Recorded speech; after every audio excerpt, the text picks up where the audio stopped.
Welcome to Spectral Shadows. This is the place where the stories don't just haunt your mind, they follow you into the dark. Before the whispers begin, tell me, where are you watching from and what time is it? Midnight? Or closer to the hour when shadows move on their own? If you're brave enough to continue, prove it. Like this video, subscribe to Spectral Shadows and leave a comment with your time and location, so we'll know exactly where to find you. Now, let's open the door to tonight's nightmare. Story number 1. A week after I got back from my trip to Egypt, my cat, Richard, started talking to me. "Hello, Ivan," he said, after I walked into the apartment after work. "Hi, Richard," I said.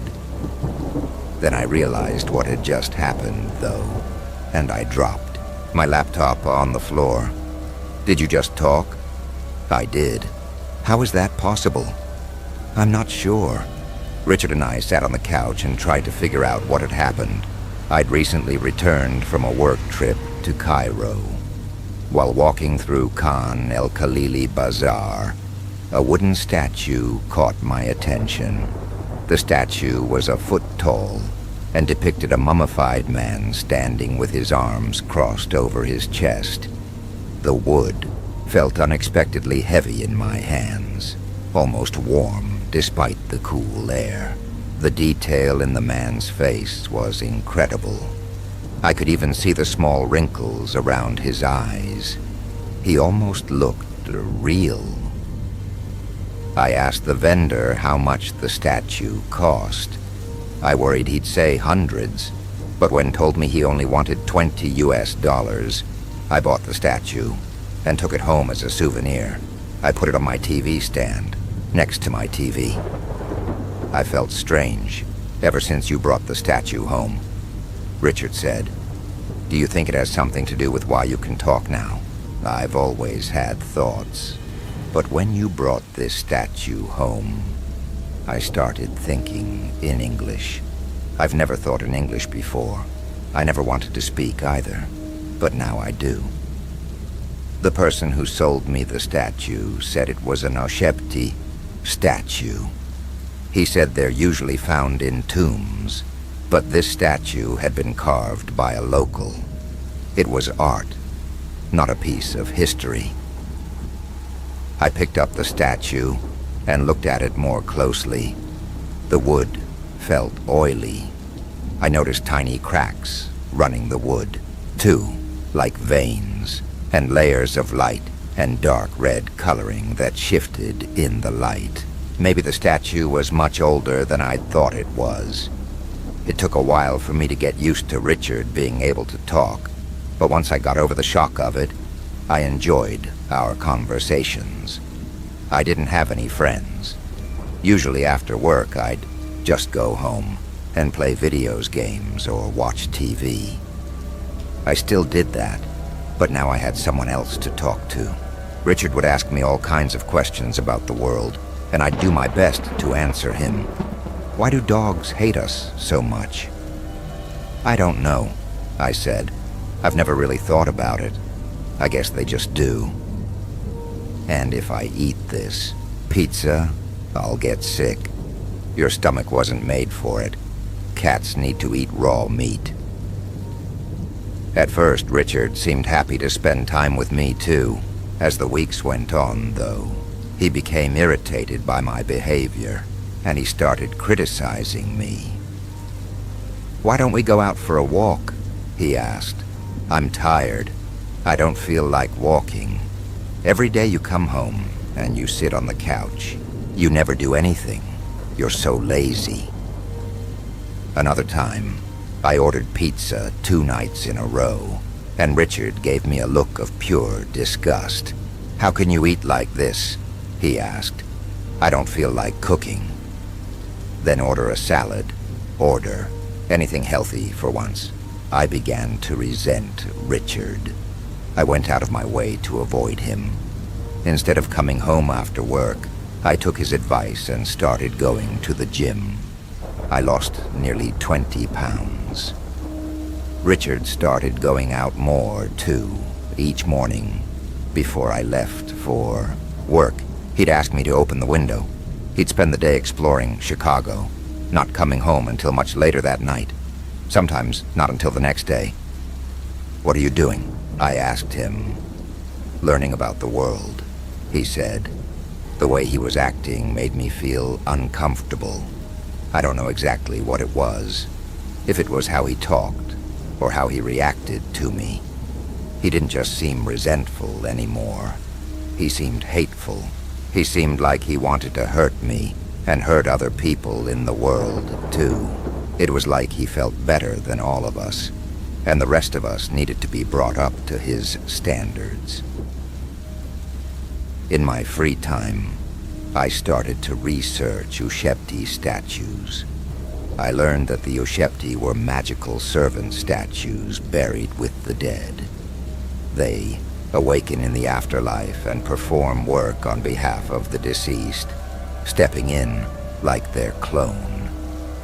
I tried talking to Richard about what the statue might be doing to him, but he wouldn't listen to me. He just mocked me. "You think this statue has somehow possessed me?" he asked. "Cats don't just start talking. Something is going on. Did you ever think maybe I'm just smarter than other cats?" "You're talking, Richard. You're reading Plato and Aristotle and Livy's History of Rome. That's not normal." I decided to try an experiment. One night, while Richard was gone, I took the statue down to my car. When Richard came home later that night, he was furious. He immediately woke me up, jumping on my bed and hissing my face. "Where is it?" he yelled. I threw it out. "Then go get it. Or what? I'll make you regret it." He'd never threatened me before. I'd believe his threat, too. He'd do whatever he could to hurt me. I got the statue from my car and put it back beside my TV again. From then on, though, I kept my distance from Richard. Truthfully, I was scared of him. I had no idea what he was capable of. "The people in this city are so boring," he told me. "Every day, I've been watching them do the same things again and again. No ambition, no dreams, nothing. Just millions of people wasting away, wasting their lives." I'd finally had enough of him. "And what are you doing with your life?" I asked. "If ambition is so important to you, maybe you should go live somewhere else. Are you kicking me out? I think we'd both be happier if you didn't live together anymore." Richard agreed. I offered to help him move. Wherever he wanted to go, I'd find a way to get him there. He thanked me. But then he asked for some time to think about what he wanted to do next. It was that same night. The nightmares started. I dreamt I was lying in my bed when two rotten arms reached up through my bed sheets and dragged me downward, through the bed and into an ocean of black water. I flailed my limbs, struggling to breathe as I sank deeper and deeper. I sensed other things around me, watching me. Not people, something else. Spirits, demons, their yellow eyes lit up the darkness. Woke in my bed, covered in cold sweat, my heart beating painfully fast. Richard sat at the edge of my bed, watching me with the same yellow eyes. "What are you doing here?" I asked him. "I heard you scream. I came to make sure you were okay." "I'm fine." I wasn't fine, though. I was even more frightened than before. I was desperate for help, too. What if whatever had taken a control of Richard's mind really wanted control of me? During my research into the Ushepti statue, I came across the profile of a professor at the University of Chicago, Dr. Sarah Chen, an expert in Egyptology. I reached out to her by email, explaining what happened and attaching a video of Richard talking to me. Dr. Chen agreed to meet me for coffee on the university campus. She arrived at the cafe with her hair tied in a ponytail, her eyes very visibly strained, and her hands smeared with blue ink. "You swear that video is real?" she asked. "It isn't AI or Photoshop or something like that." "It's 100% real. My cat can talk. He's been talking to me ever since I brought that statue home. His behavior has changed, too. At first, he was kind friendly. Now, though, he acts like he wants me dead. If what you say is true, I believe the Ushepti statue you brought home from Egypt had a spirit trapped inside of it." "A spirit?" She nods. "Wealthy people were buried with hundreds of these statues. The dead person's spirit was supposed to bring these statues to life, to perform work on their behalf. Maybe that's what happened. Whoever was buried with that statue, their soul has awakened it to accomplish something here. What would this spirit want? Power and wealth, possibly. Religious favor, legacy, and memory." She sipped her coffee and thought for a moment. "If the statue has caused this problem, though, maybe destroying this statue would fix it. How do I destroy it? That's not really my area of expertise, but if I were you, I would burn it. Don't put out the fire until every bit of the statue has turned to ash." "And you're sure that would help?" "No, but I don't know what else you can do. On my way home from the university, I stopped at store and bought an axe, a lighter, and some lighter fluid. I hid everything in the trunk of car so Richard wouldn't see it." At home, Richard sat in the windowsill in the living room, flicking his tail. He seemed to know something was wrong. "Why didn't you go to work today?" he asked. "I wasn't feeling well." "Then why didn't you stay home?" "I had a few errands to run. It was just a fever." I tried walking to my room, but Richard jumped in front of me. "You smell different. Someone's perfume. Who were you talking to?" "Nobody. Just a few cashiers. Maybe it's one of their perfumes you're smelling." "Maybe." I walked around him, sat on my bed, and turned on my bedroom TV. Every now and then, I'd look at the door. I could see Richard pause moving as he paced back and forth. "Are you staying home tonight, too?" I asked him. "It's a little cold tonight." "Have you thought any more about where you'd like to live next?" "I have a few ideas. I'll let you know soon." Later, I opened my door a crack. I didn't see him. I hoped he was sleeping. Tiptoed towards the TV and then picked up the Ushepti statue. Richard lunged at me, hissing, "Don't you dare touch it."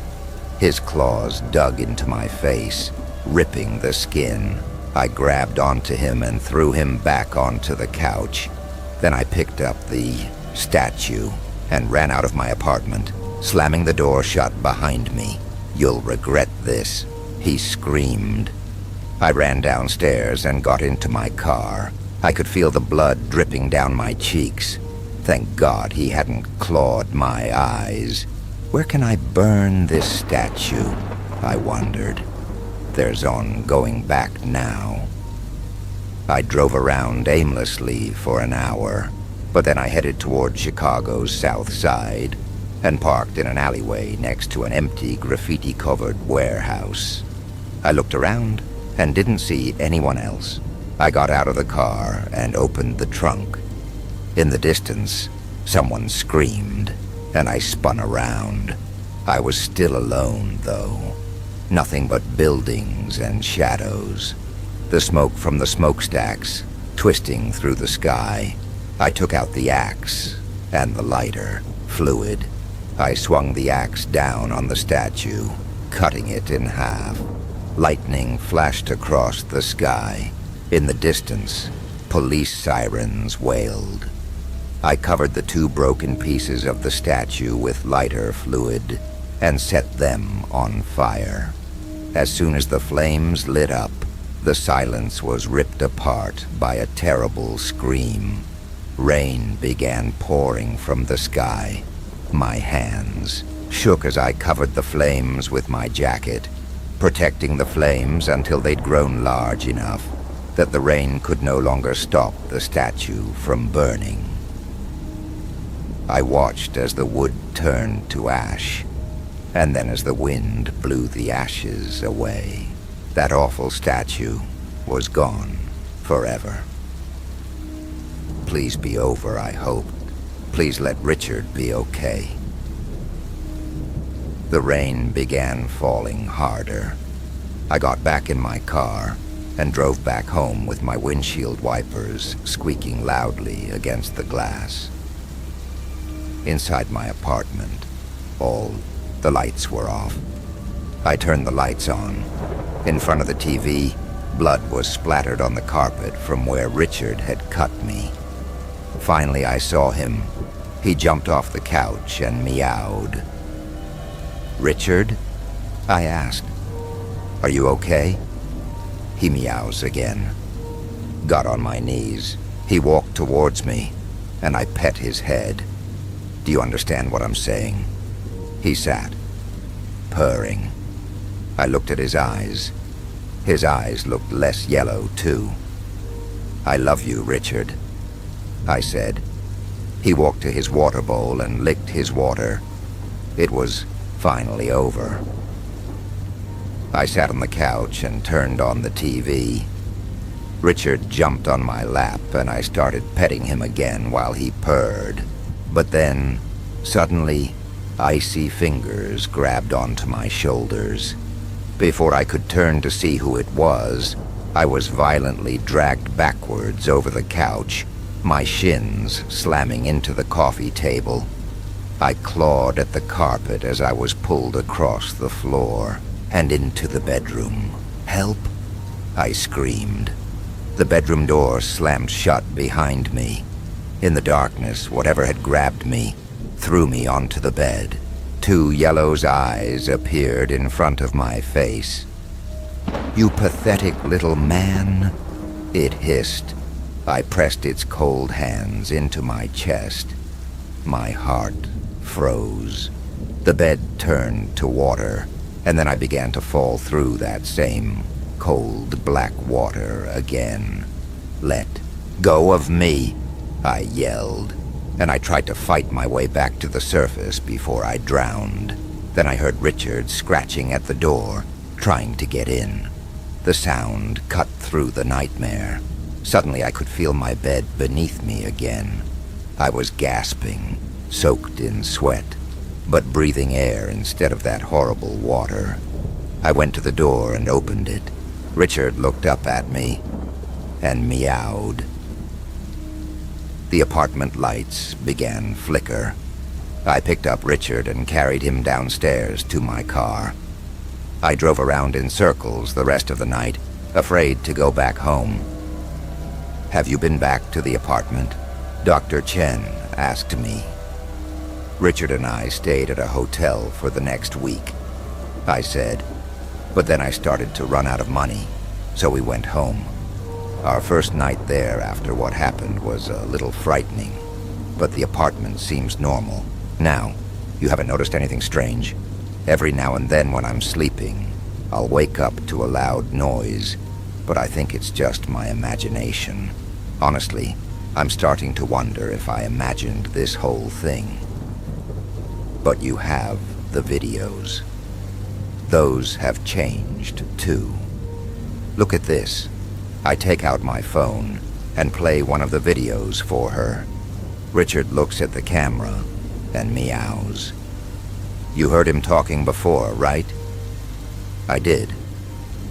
Well, whatever proof I had is gone. And Richard hasn't talked since you destroyed the statue. He hasn't said a word. Then destroying the statue must have worked. After saying goodbye to Dr. Chen, I drove home and ordered a pizza for dinner. Richard and I sat together on the couch, watching TV. He looked up at me, and I pet his head. I'm happy things are back to normal now, but at night, while Richard sits at the edge of my bed, I can't help but wonder what he's thinking about, and how much of who he was before is still him. Sometimes I wish I could get rid of him, but he's my cat. He's been my cat for 7 years.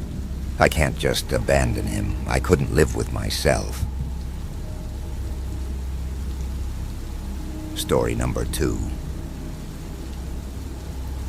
Does anyone know about this weird plague that broke out in the Old West? I've tried reading up on it, but the history books don't mention anything. Uncle Ray loved his spaghetti westerns, loved anything to do with the Old West. In fact, he was buried with a VHS of the good, the bad, and the ugly. So when I found that my inheritance consisted of 200 books on cowboys and the American frontier, I wasn't surprised. What did pique my interest, however, was something slipped into the sleeve of one of the books. It was a journal entry. I'm not an expert, but it looks old, and the way it reads might be genuine. But it's tough to say. I worry because it describes an Old West that I didn't think existed. Here's the journal entry. Maybe someone can tell me if it's genuine. Walker McCoy was the measure of how stubborn the dead could be. He was buried at 22 feet in some nowhere prairie just outside of Greer County on October 4th, 1867. 2 days later, a group of Indians found his severed arm, identifiable only by a trashy signet ring. That limb had been scrambling amongst the brush, squeezing the guts out the ass and mouth of a field mouse. We hadn't a clue where the rest of Walker had gotten to, but that crook's arm went back into the ground at 30 feet the very next day. That's why you should never ride idly if you happen upon the double crosses. We do as good a job as we can, given the circumstances, but there's only so far down a shovel can go, and the dead are getting mighty restless lately. On a sunny day, the flattened tin cans pinned to the sidewalks flash like a trout. Still, no amount of metal on the ground could make Mangum shine.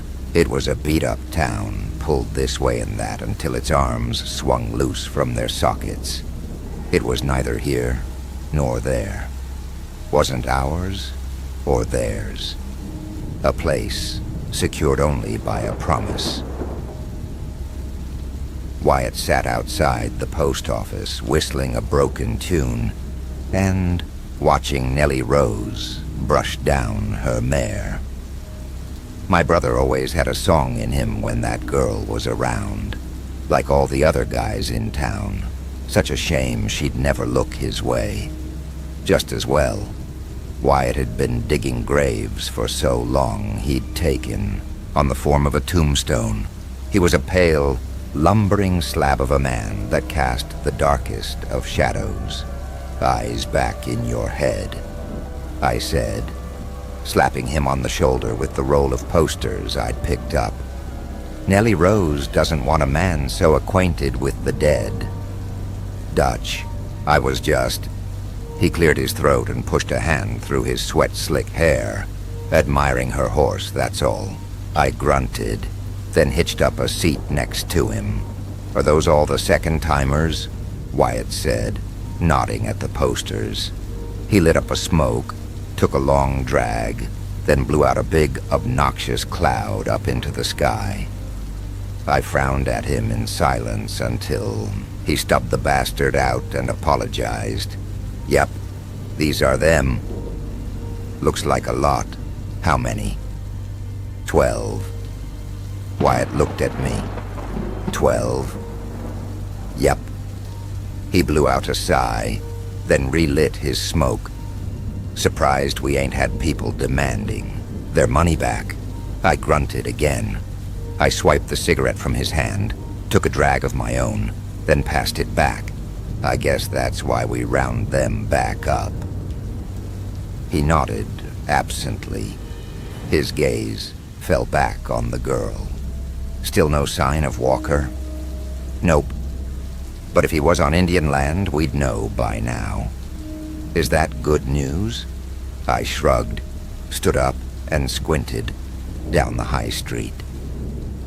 I watched passers-by mill about in the dust clouds kicked up by the horses and carts.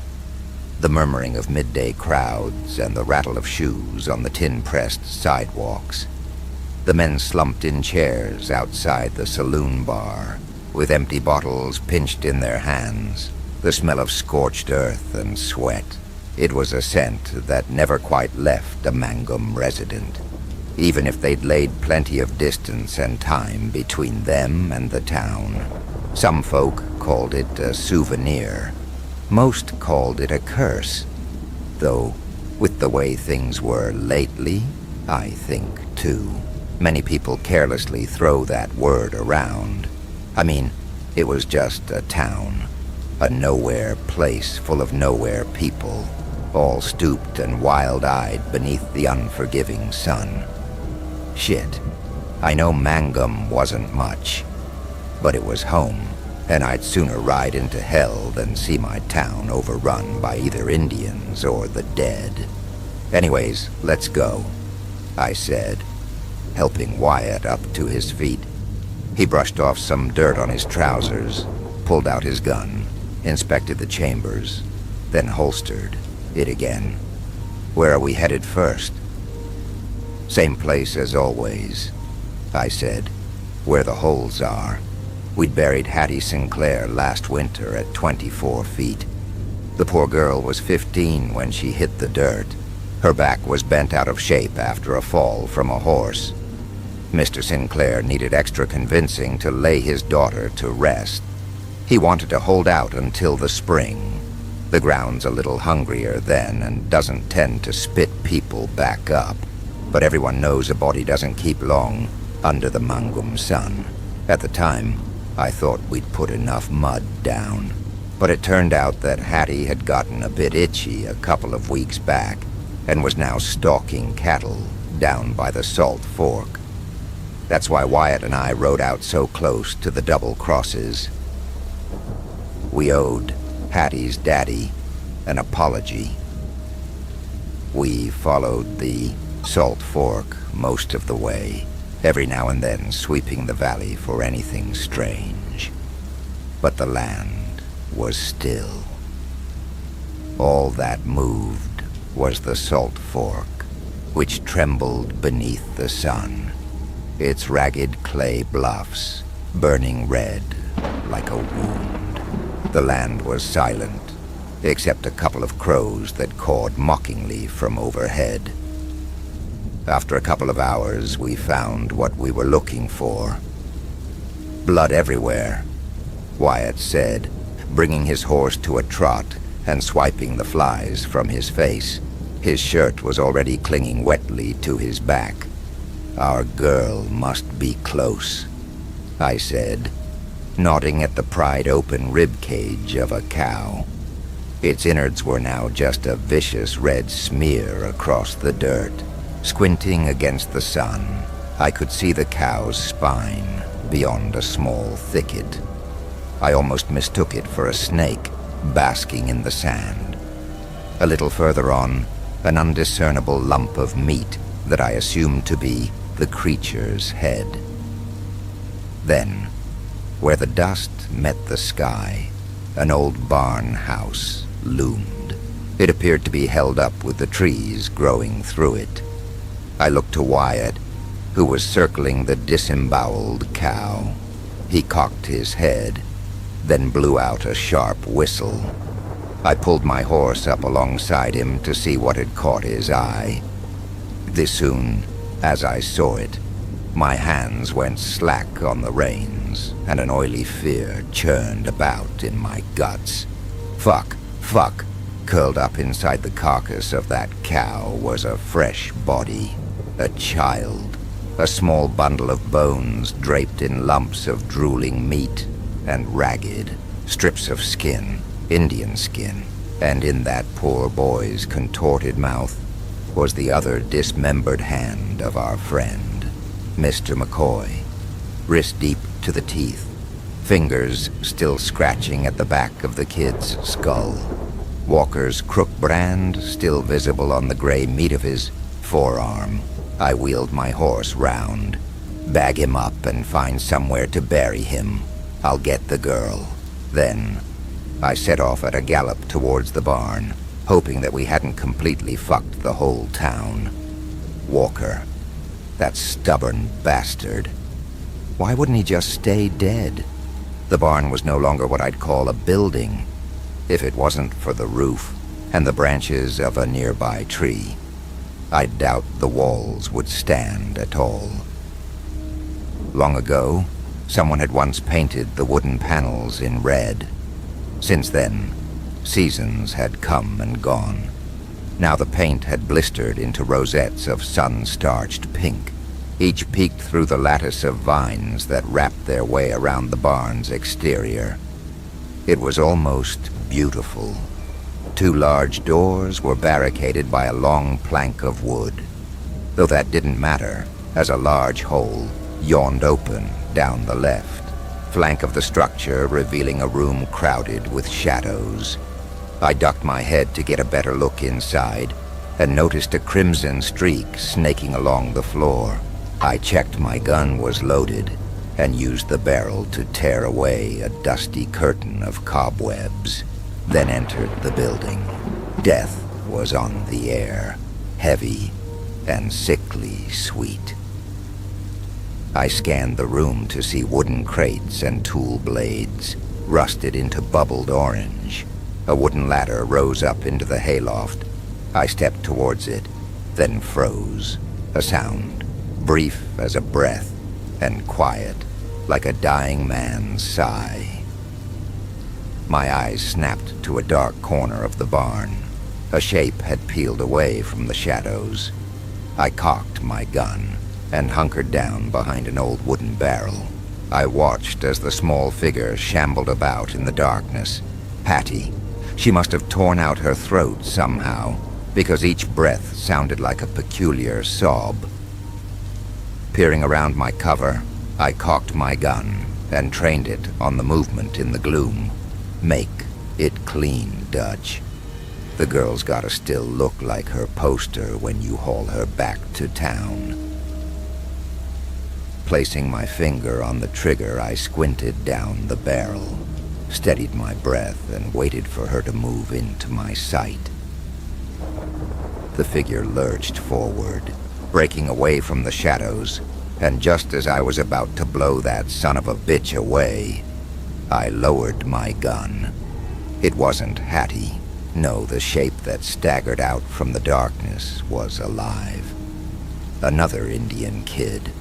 A girl, maybe 8 or 9, definitely older than the boy in the cow. She was all beat up and covered in blood. A ragged tear ran across her face from ear to chin. A thick slab of flesh had peeled away from her cheek and flapped limply with each uneasy step. She was struggling to suck in a full breath, her body shuddering with shock. I raised the gun again, fixed the girl in my sight, my finger loitering over the trigger. Quick and easy.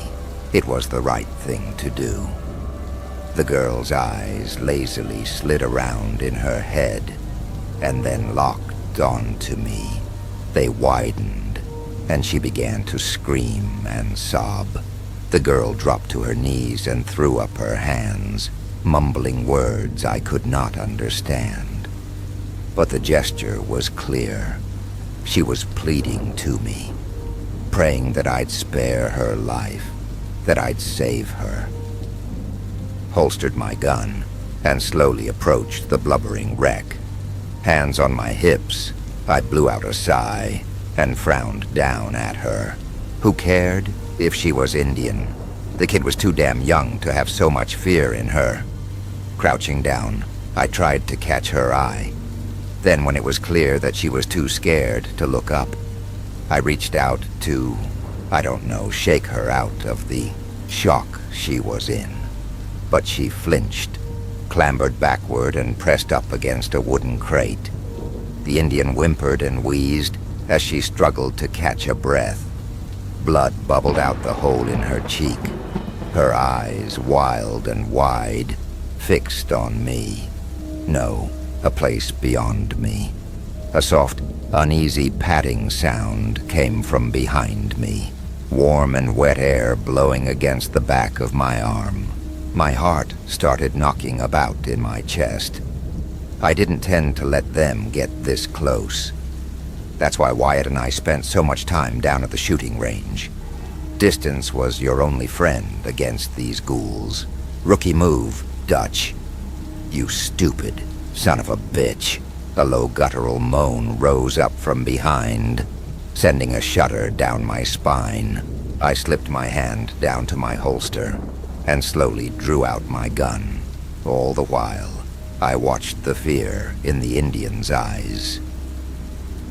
"Hi, Hattie," I said under my breath. "Hi, Hattie." It echoed with a voice like dirt. "She can talk?" I turned, raised my gun up, and shot. Her head wasn't quite where I'd expected it to be.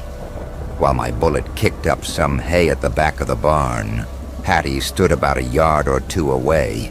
Her back was crooked and snapped sideways. Her sheared spine jutted out of the top of her churned-up hips like a bison's tooth in an upturned grave. Her upper body had folded in on itself so that her head knocked against her left hip and both wrists scraped along the floor. That face, it had once belonged to a child. It had once been the reason for Clint and Jude Sinclair to get out of bed every morning. But now, she looked like leather held to the flame, all cracked and black with rot. Her mouth was gulping like a land-bound fish. Her eyes were dull and gray like tarnished steel. Hattie's lips slowly peeled up and away from her teeth and gums as she opened her jaws wide. The gray skin of her face loosely bunched up neath her eyes like fabric caught in a sewing machine. Then she let out a crackling howl and lunged at me. Hattie's upturned torso swung wildly on a tangle of tendons and muscle tissue at her waist. Her arms swiped at my side, grabbing a fistful of my shirt. She hooked a finger into my flank, digging deep into my chest and curling around one of my ribs. I got a shot off and blew a hole in Hattie's arm. A wet lump of meat peeled back and flailed around like a muddied rag as we wrestled against one of the barrels. My shirt had started to become wet and red. That finger was still stubbornly clasped around my bone. I felt her other hand fumbling about my knee, trying to get a good handful of my pants. I took the gun and began hammering down on Hattie's hand. But the angle was awkward. Hattie didn't bat an eye. My other hand was making wild swipes as she'd now gotten a hold of my leg. Another gnarled finger pressed into me. I screamed and tried to push her away. But Hattie was strong and relentless. The finger tore open my skin and wriggled its way into the soft tissue at the back of my knee.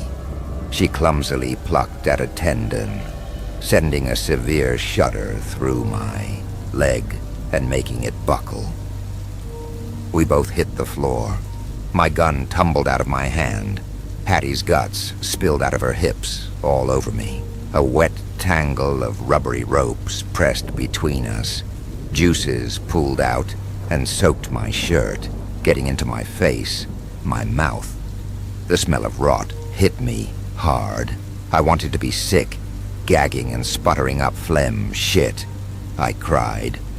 Another sharp fingernail tore at my flank and ripped a dirty hole in me. Then she pushed another squirming finger inside.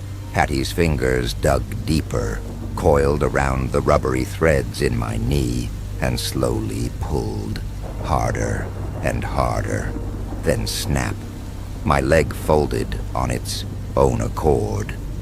A pain lanced through me like a cut from a rusty blade. Bile purged up my throat and rolled about in my mouth like a thick, fiery slug. I spat it out onto Hattie's dirt-matted hair in a pathetic act of defiance. I grabbed at the hand attempting to excavate my chest and desperately tried to pull it free. But with each tug, Hattie's grip around my rib grew tighter. Her hand was now knuckles deep in me. It was no use. I'd have to try another way, or else maybe if I was off my back I could break away. I rocked my body, kicked off a nearby wooden crate with my good leg. Hattie resisted, tried to hold me down, but I kicked out again and managed to shift my weight enough to roll us over. Shit, Hattie hissed. Her mouth gargled with hatred. She snapped those tombstone teeth at my stomach, yet bit down on nothing but air. I coughed out a laugh, already thinking myself a winner. Then she showed me how dire my circumstances truly were, and twisted her fingers around inside my chest. Then she pinched on something and pulled. A half gasp trapped in my throat, and my body recoiled with the pain. Pink and blue lightning flashed at the edges of my vision.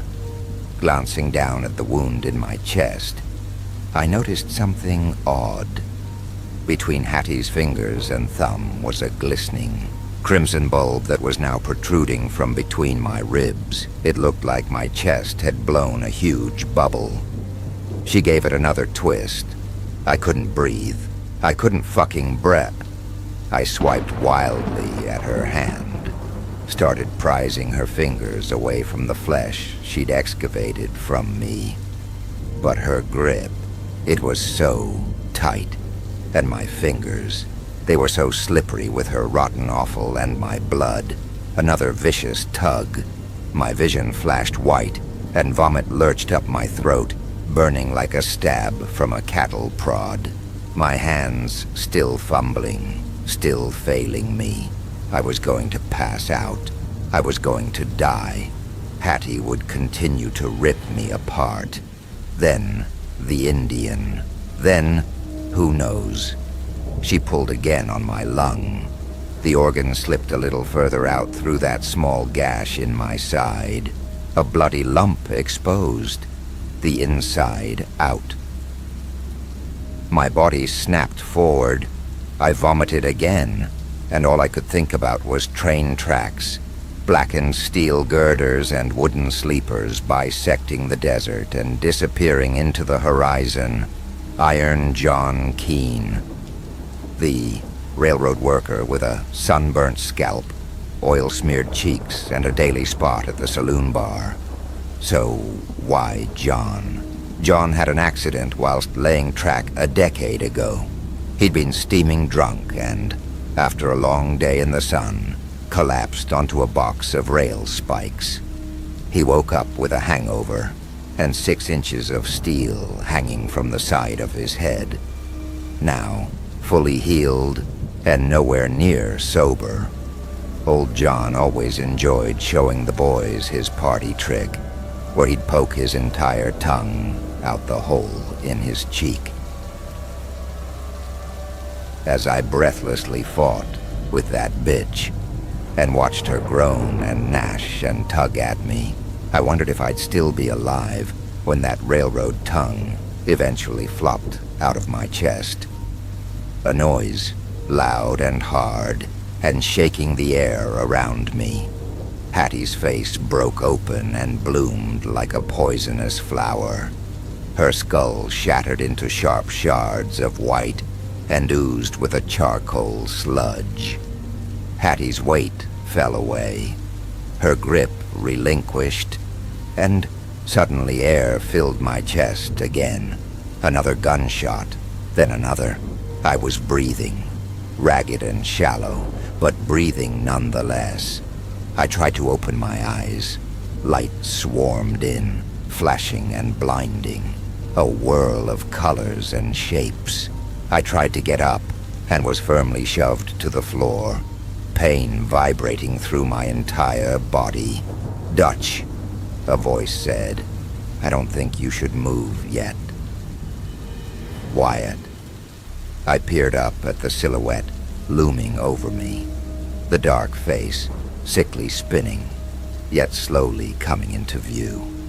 And just before the light hit Wyatt's panicked eyes, I could have sworn I'd seen another man stood in his place. A dead man, a lost man, the crook. What the fuck happened? Ain't it obvious? I coughed. "Don't worry, Dutch. It's okay." Wyatt wasn't fooling anybody. His voice a couple of registers, too. High.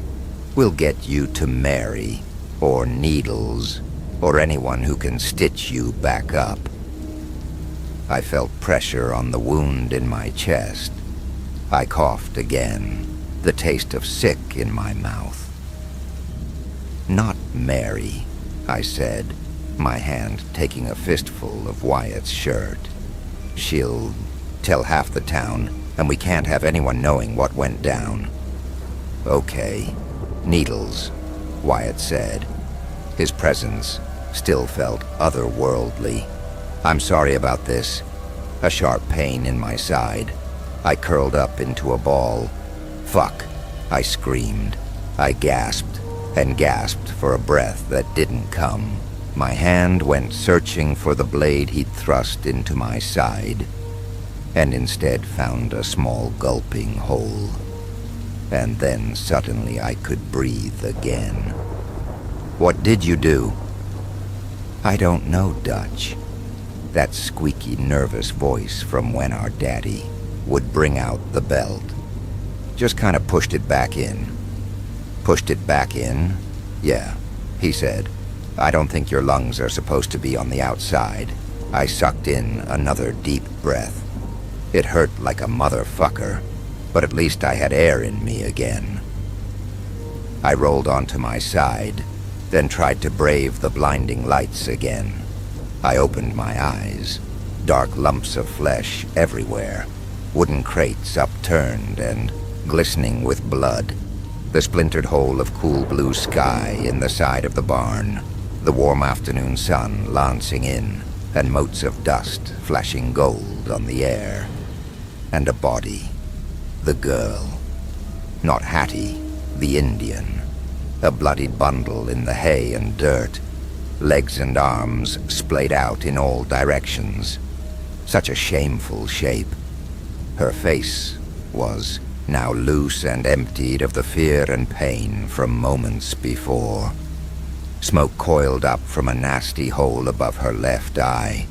Those eyes, how they stared for miles and miles and miles as if fixed on some unseen place beyond. "What do you do?" I coughed. "Saved your dumbass," Wyatt grunted back. He was tearing off strips of his shirt and pressing them against my blood-slick skin. "Shot those ghouls that jumped ya." I grabbed at Wyatt's collar and brought him eye level. Rage rising in me like a burning flame. There was only one. I spat into his gormless face. But, I shook my head. "Another Indian kid." "Oh, Wyatt glanced over at the body. Then his face creased into a deep frown. "Yep," I said, nodding. Then suddenly sapped of all energy, all hope, I collapsed into his shoulder. My rage drained away and left me cold. It was futile. Anger wouldn't change anything. We already had the blood of one Indian on our hands. What was two? Can you walk? Don't know, and I'm scared to try. Wyatt's jaw was tight. Nostrils flared. The face of that kid who was always too nervous to wade out beyond the reeds in the river, despite being a head and shoulders above all the other kids in town. Wyatt nodded, then disappeared for a while.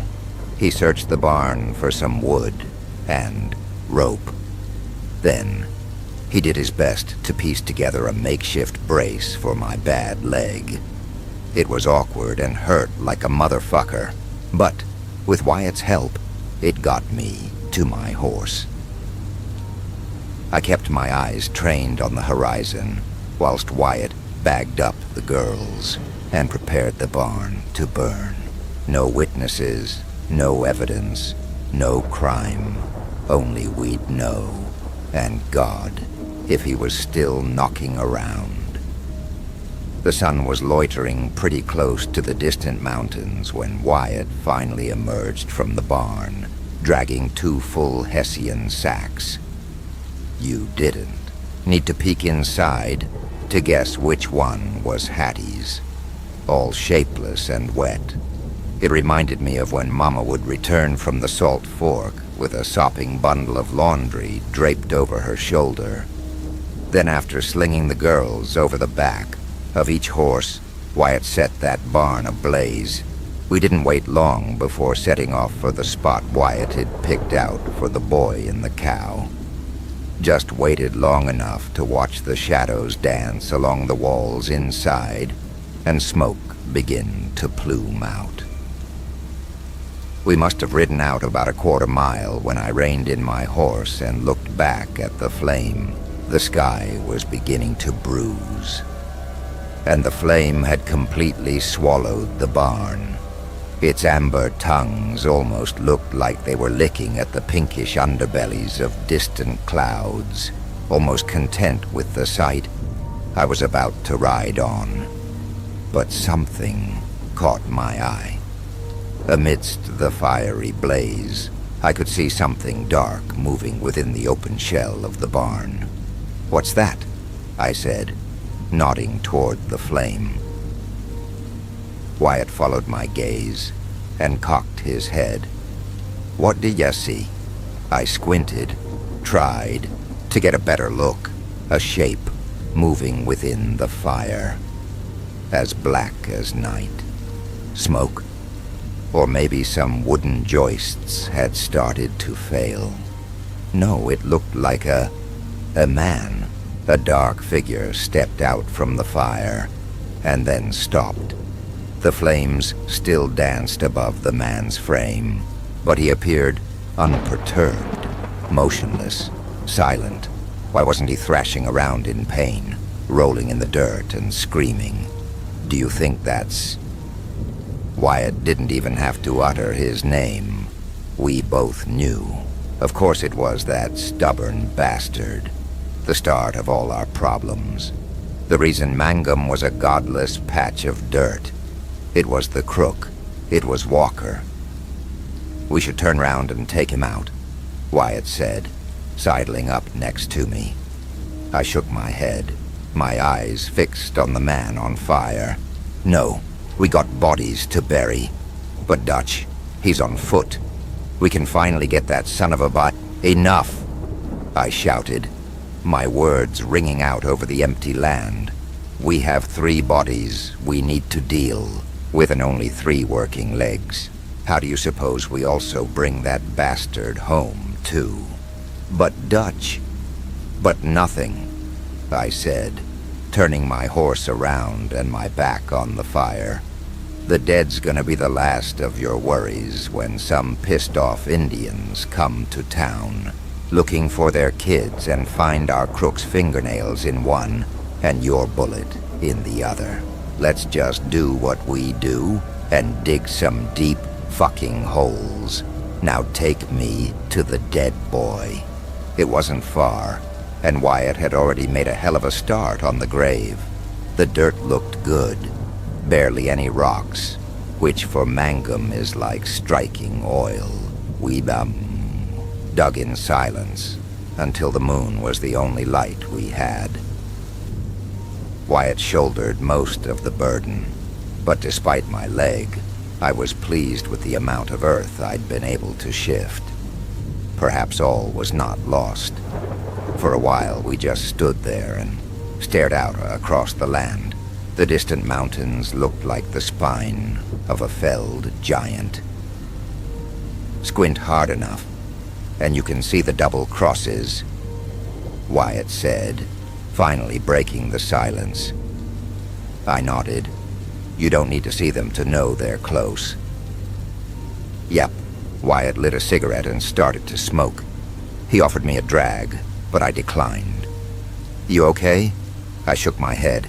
Then, after letting the question roll around in my skull for a while, I asked, have you ever heard them talk? Wyatt shot me a look, took a long drag, then spit into the dirt. Nope. Hattie did. I frowned at the distant cluster of wooden stakes that stippled the ground. Their shadows were long and hatched the sun-starched grass. Does it matter? Wyatt said, flicking his smoke into the dirt. I don't know. We rode back to town. Hattie's chewed-up corpse slumped over the back of Wyatt's horse. Our backs are against those two unmarked graves. Not a word shared between. Silence. Our only honesty. Our only safety. For a while now, Wyatt and I had tricked ourselves into thinking we were doing the town a favor. Heck, there were days when I'd joke and half believe we were doing God's work. How foolish we were. In truth, there's nothing complicated or special about what we do. In the end, all we do is dig holes, throw people in them, then pray the ground accepts our offerings. Doing God's work. Christ, I knew it. Wyatt knew it. Everyone in Mangum had the thought rattling about in their heads somewhere. How could we continue to have faith when the dirt just kept saying no? The morning light flashed crimson off the pressed tin by the time we could see Mangum on the horizon. The town looked like it was on fire. Perhaps it soon would be. It was the only thing remarkable in the dead yet hard-fought landscape. Everything else was just sky and dirt. The dirt that had grown tired of us and started rejecting the dead. But we pressed on towards Mangum, our home that we'd betrayed. Our hearts now heavy with the debts we owed. Our minds rattled by dreams of a ravaged world and a heaven closed to all creatures who scuttled beneath that silent sun. After seeing Walker burning against the twilight sky, I was certain that there was a hell. But it wasn't a place we go, but rather something we become. Story number 3. Please bear with me while I explain some of the background first. I promise it's relevant. I'm posting this with the hope that there's someone out there who can help. Bianca always pointed out that this is truly the old world. We met on the yachts years back, and she'd been staying with me while she looks for a job here. She's from a different, newer country, and the age of things around here fascinated her. Like many of our generation, I too like old stuff, antiques, historic buildings, heirlooms, or used to. But I have come to realize that there are dangers to old places. There's a square around here that's nicknamed Bright White. The name refers to an old tale about the lake in the middle of the square. According to this tale, the lake used to connect the realm of the living, Midgard, with the realm of the dead, Hell. On its shores stood a sacrificial altar dedicated to the goddess Hel, is named after. A druid watched over the altar, bringing Hel sacrifices at all the major holidays. In return, Hel sent a black ox to the druid twice a year at Ostara and at Mabon to help him plow his fields and bring in the harvest. When the druid died, he was replaced by a Christian priest who stopped the worship of the old gods and, with it, the sacrifices to Hel. When Ostara came around, Hel sent her black ox, but instead of helping the priest plow his fields, the ox killed the priest and dragged him down the lake. Years later, the government commissioned an ox statue to stand at the shores of the lake. According to the artist's descendants, its hollow belly contains a box with a list of people who opposed the regime that had commissioned the statue. Mike, who grew up around here, tells a different story, the one the locals believe. According to him, the artist who designed and built the ox statue was of the old religion. He built it as a new altar to Hel, and ever since it was finished, Hel has been demanding her dues again. The locals, still familiar with the old ways and aware of the legend, started leaving gifts again. Obviously, I had my doubts, but then he showed me the articles. It wasn't every year, but it was always on Ostara or Mabon, and nobody has ever been found. Suspected drownings, unexplained disappearances, which would be understandable if this were a decent-sized lake or had currents or anything really. But I've seen pools bigger than that. As for why the government doesn't remove the ox, not only would that require them to believe the legend, but they are simply not allowed to.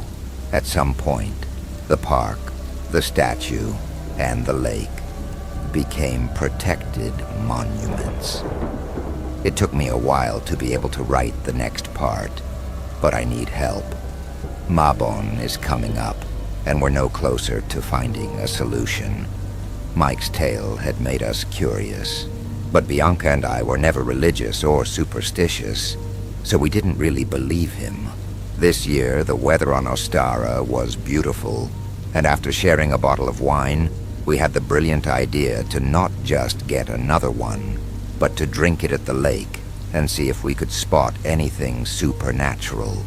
We got there about an hour before sunset and set up on the opposite shore of the statue, in the grass just above the tiny beach section.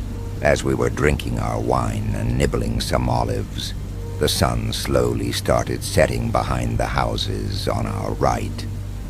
Just as the last rays started disappearing behind the buildings, we heard laughter from the other side.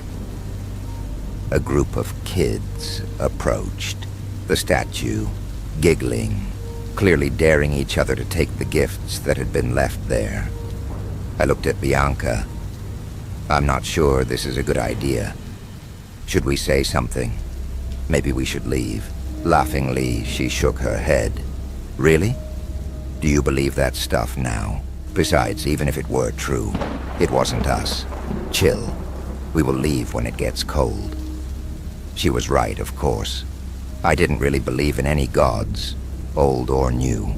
And while kids messing with things wasn't cool, it was also harmless. Still, I couldn't shake the feeling of unease as I watched the biggest kid take whatever had been left at the foot of the statue and run off, his friends chasing after him. And then everything shifted. Do you know that purple, hazy glow you sometimes see from the corner of your eyes, the one you immediately forget about, the one that tells you something isn't quite right. Yes, that one. The houses were gone. We were surrounded by fields and trees, and everything was glowing in that hazy purple shade. The grass around us seemed taller, and there was no ox statue. I turned my head to look at Bianca, to ask her if she could see it too, but she wouldn't look at me, and just kept staring at the black ox walking towards her through the silvery water. I opened my mouth to scream. I tried to grab her, but found I couldn't move at all.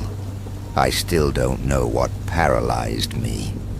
If it was something supernatural or simply fear, but I just stood there unmoving, not even blinking, while I watched as the ox dragged her into the lake. When I came back to my senses, lying on the grass, everything was as it had been before.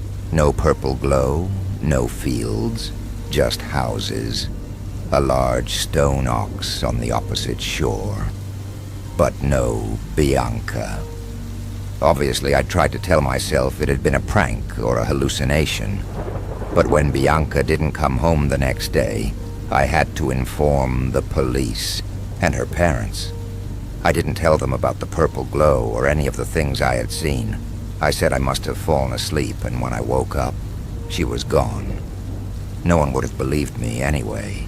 Officially, she's simply another missing person. One of many in this city. The only person who knows the truth is Mike.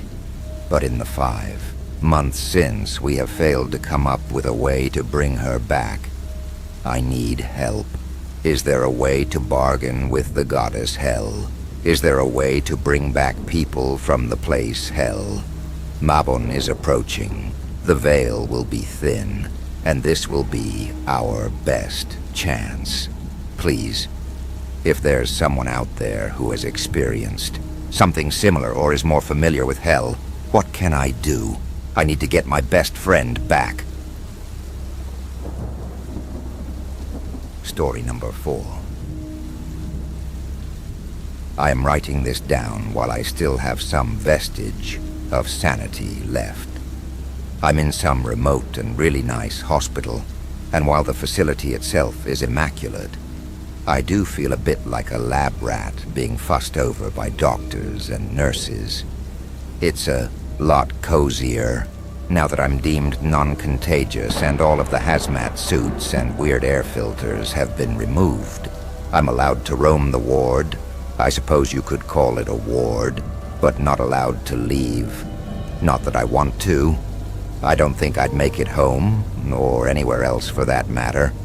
Allow me to backtrack a bit. I'm a chronic and avid reader of No Sleep. I sort by new. If you have ever posted here, I have probably read it. A few days ago, I was listlessly doom-scrolling and flipping between TikTok and Reddit when I came across what seemed to be a glitch. A new story had just been posted, but with no title and no username, just an empty line and an option to upvote or downvote. Curiosity got the better of me. It opened a single post that only said, "Cure MP3. The auto-moderator comment was, "Distorted all to hell," with all sorts of corrupt artifacts and large chunks of redundant letters. I dismissed it as a bugged upload, and when I refreshed the feed, it was gone. Sounds harmless, right? Then I got the text. It was from a blank phone number. It merely read, "You shouldn't have done that." I'll admit at this point, I was annoyed more so than frightened. I figured someone had managed to hack my phone by me having accessed the false story, and I was mentally preparing for having to lock down all of my accounts and possibly get a new phone. Then a voice memo came through. It had no timestamp. I clicked play. It was loud, jarringly so. I flinched back in my seat and dropped my phone onto my desk. It was a series of loud bursts of static, or something like that.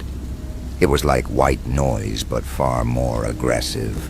It was also interspersed with Morse code-like beeps of varying frequencies and random dial tones. The noise stopped, and a very distorted automated voice spoke. "Thank you for opting into the cure. This action is no longer reversible. We will monitor your progress with enthusiasm." The noise returned, louder. I had a splitting headache now, and there were now knocks added to the mix. I went to stop the audio, but then the knocking came from my own wall. I froze, looking up in actual horror as the knock spread throughout the room, like something was tapping its way through the walls, hunting for an opening. It got weirder. In the chaos, I glanced back down at my phone, louder still, and saw I was receiving more text messages from the blank number, my IP address, my social security number, my blood type and organ donor status, my allergies, a list of my medications, my exact coordinates on Google Earth, the time of day I had woken up, and when I had gone to bed. Then came the photos. Dozens. All grainy, washed-out images, but all obviously of me, and they were taken live. They were of me in the room I was, sitting in, staring in transfixed singular terror at my phone. Someone was in here with me at some impossible angle. I spun around, looking for the culprit, but only found an empty room with oddly swelling shadows and the constant knocking. God, it was so loud. The headache felt like a railroad spike being driven through my temporal lobes, with the occasional electric zap. They made my muscles tense up. Then it stopped, all of it. Silence. My ears were still ringing, and I glanced over at my phone to see an overheated warning. Sure enough, it was searing hot to the touch. I carefully laid it on an air vent and lay down on the floor beside it, unsure how to process whatever the fuck had just happened. When my phone rebooted, the messages were naturally gone. That ruled out going to the police. And what would I even tell them? That an internet identity thief or stalker or some sort of digital demon had sent me annoying sounds and my personal info? It all sounded insane. It was unsettling, but it was the weekend, and I decided to drink it off and ignore it, unless it happened again. And it didn't, and everything was fine, until I was down nearly a whole liter of vodka, and while very drunk, tired, and unable to fall asleep, I tossed and turned, and tried listening to rain sounds or sleep ASMR. I downed a Benadryl. I even tried holding my breath to see if I'd pass out. That failed. I only succeeded in making myself more groggy, but I was still wide awake.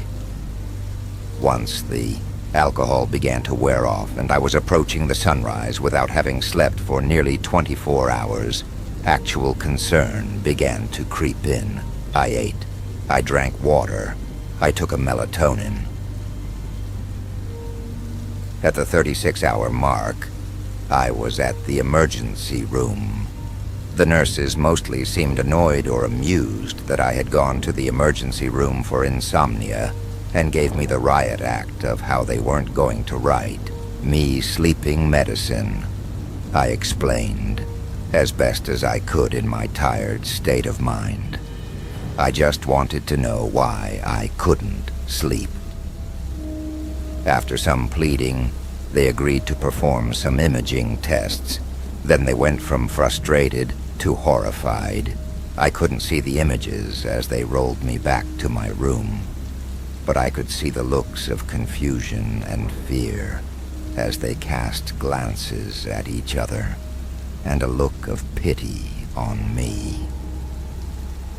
The doctor, I think she said her name was Dr. Amana, She gently told me that several areas of my brain had advanced lesions that were comparable to scar tissue from a recent operation. She emphasized that they were present everywhere but the brain stem, and that it was nothing short of a miracle I was able to be awake at all. I joked that being awake was the problem. She didn't find it as funny as me. She explained she had never seen anything like this before, and that I would be transferred. She asked if I had any recent head injuries. I told her no. She went through a laundry list of questions about possible exposure to radiation, about family medical histories, all to get nowhere. I finally brought up the weird sound frequency and texts. She waved away the notion that they were related, but did add it to my chart for transfer. Someone didn't wave it away, though. After about half an hour, men in hazmat suits arrived and took me to a helicopter. They didn't speak a word to me, and barely looked at me on the flight to what seemed to be a large, brutalist structure in the middle of a forest. Was taken to the basement and given my own sealed-off series of 3 rooms. Comfortable, mind you. It was almost more like a hotel than a hospital, save for the medical equipment and constant beeping. I was hooked up to all kinds of electrodes to monitor all of my body activity. Blood samples were taken. So was a sample of spinal fluid. Ever had a needle in your spine? Not exactly pleasant. By this point, time and reality had become a sort of blur. I certainly wasn't asleep, but I would space out and dissociate, and then find myself standing somewhere else, or being tested on or prodded at. I noticed my reflection in the mirror. They had shaved my hyadi, and a new scar was present, where, that biopsied, a small portion of damaged tissue. Men in suits came and asked a lot of questions about the sound I had heard, about the knocking. I don't remember what I told them. At this point, I was hallucinating that they were suits made out of hospital equipment, and that a goldfish was swimming through purple triangles. The doctors talked about me more than to me. The general consensus was that it was some prion-adjacent disease, something similar to fatal familial insomnia without a genetic link, or maybe some odd form of degenerative disease. They didn't know. After several days of testing, they essentially gave up and have settled on making me comfortable. The men in the suits took my phone, but brought me a new one. They're still nearby, though. But I don't know if they are real or if I'm hallucinating. Them like I'm the faces made out of Legos. No amount of medicine has managed to get me to sleep. I can be put under, but I awaken feeling no amount of rest. And according to a study, while I was under, my brain remains in a highly active state. They are being very nice to me, likely because they know the same thing that I do, that I don't have long left. Or worse, that I do have a lot longer left. Can one be dead and still awake? I hope I don't find out the answer to that. I post this to warn you. If you see a glitched post on here without a title, or mentions of a cure, or get bizarre texts about such, do not listen to the noise. Sometimes, no sleep is forever. A long, tired, groggy forever. Good night, and sleep tight. Hopefully you can. Story number 5. I know this seems silly, even maybe funny, after reading the title. And I'll be honest, I thought it was a bit funny myself when it first started happening. But now, I'm only getting more terrified. So I am a senior in high school. I play high school football and run track and field for my school. and I'm by no means a star athlete, but I am well known in sports due to my name alone. Many family members have gone to this same school, and almost all of them played at least one sport during their years, including my mother, who played softball and basketball in the early 1990s. So yeah, I get it. You're probably thinking I'm some spoiled rich kid that had everything handed to me, but that's far from the truth. I'm the oldest of 3 siblings. My dad died in a car crash when I was 7, and Mom never really got over him in the slightest, and hasn't dated since his death. We live in a nice but fairly small and a bit older home in a decent area and all, and we get by fairly decently, but that's about it. Now that you know I'm not a stereotypical athlete meathead, I hope you guys won't think I deserve any of this, so I have been on varsity since I was a sophomore, and I'm a running back on offense and a safety on defense. I didn't get to start much as a sophomore, as a 4-star recruit. Junior was the running back, and our safety was a senior and a 5-star recruit. I played a very minor role. I played a lot of defense as a junior, though, and did pretty well even though I knew I had nothing on the safety that I backed up, who went to Florida University. I also played more on offense as well as the 4-star. RB ahead of me had a bit of a knee injury problem for a decent chunk of the season, but I too ended up with a leg injury towards the end of the year, and I was pretty frustrated by that. I worked and conditioned like crazy a few months after I healed, determined to have a great football season as a senior. So our season started last week, and it was against a league rival of ours. We have a fairly small league where I am from that consists of 4 total teams, and we all play each other twice a year, a home and away game each time, to total 6 games, and we all schedule 3 or 4 non-league opponents to play every year as well. This same team beat us in our second matchup last year. We had won the previous 6 matchups against them at that point, when we hosted them, with them getting a late touchdown with less than 30 seconds left in the game. To seal it, they taunted us and our crowd after the game, and their coaches didn't even make them apologize, which infuriated us. So we were so pumped and determined to return the favor, as it was going to be at their home field.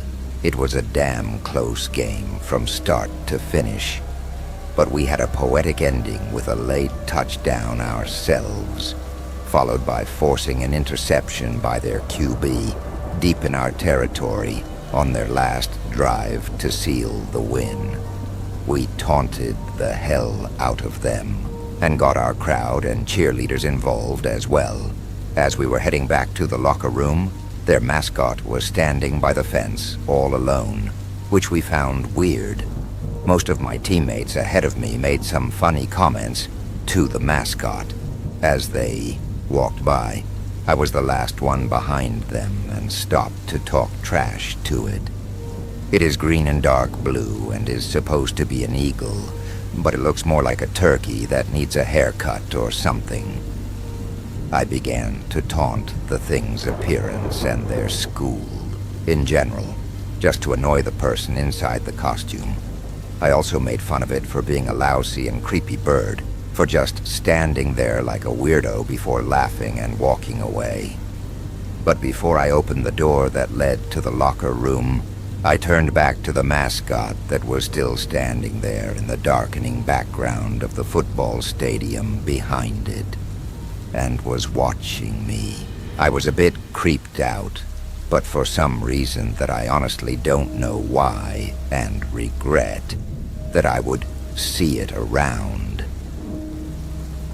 The mascot stared at me with its non-blinking eyes and unmoving mouth for a moment, Before eagerly nodding its head in agreement, I quickly headed towards the locker room and told everyone about what I just experienced. They all laughed and said that those mascots are always the awkward students who just want to make people feel even more awkward. We all talked about Katie, who is our mascot, and is a bit like that. Laughed and made a few jokes before changing out of our uniforms and into our normal clothes to get on the 45-minute bus ride home. As the shuttle was about to leave, I noticed movement outside of the dark window and took a better look. That strange bird mascot standing not far away, swaying slowly back and forth, staring at me with its unseeing eyes. Before I could really react or say something, the shuttle started driving, which put me at an unexplainable ease.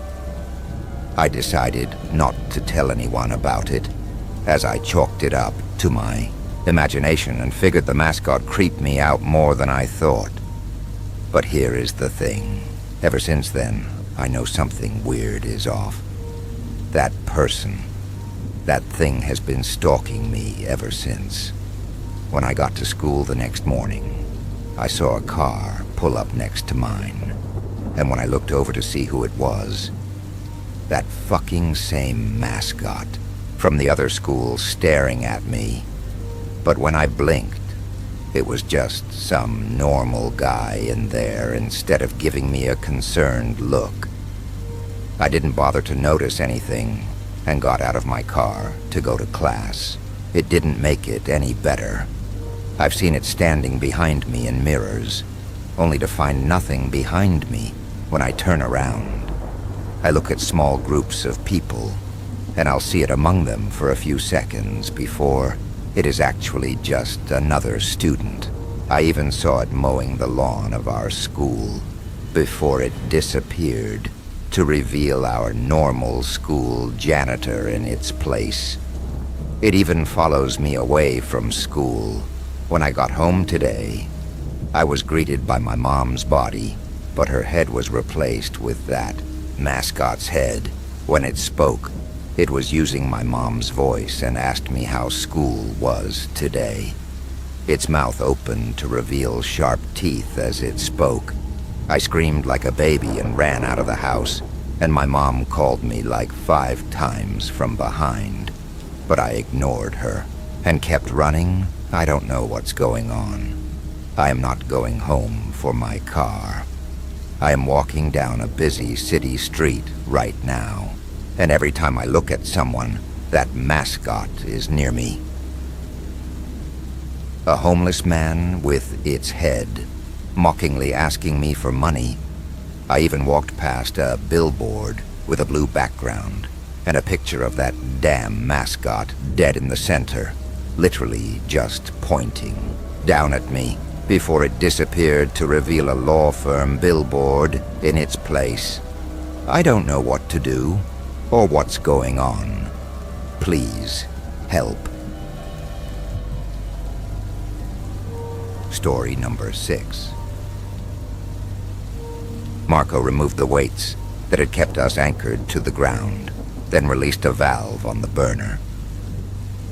Orange flames spewed from within a metal rim, and the giant multicolored envelope above us inflated until it became taut. The basket, in which we stood jerked and wobbled against the tension. I turned to Stacy and found her with a timorous smile plastered across her face. I took her hand and held her close as we began to hover a few inches off the earth. "Are you nervous, John?" she asked.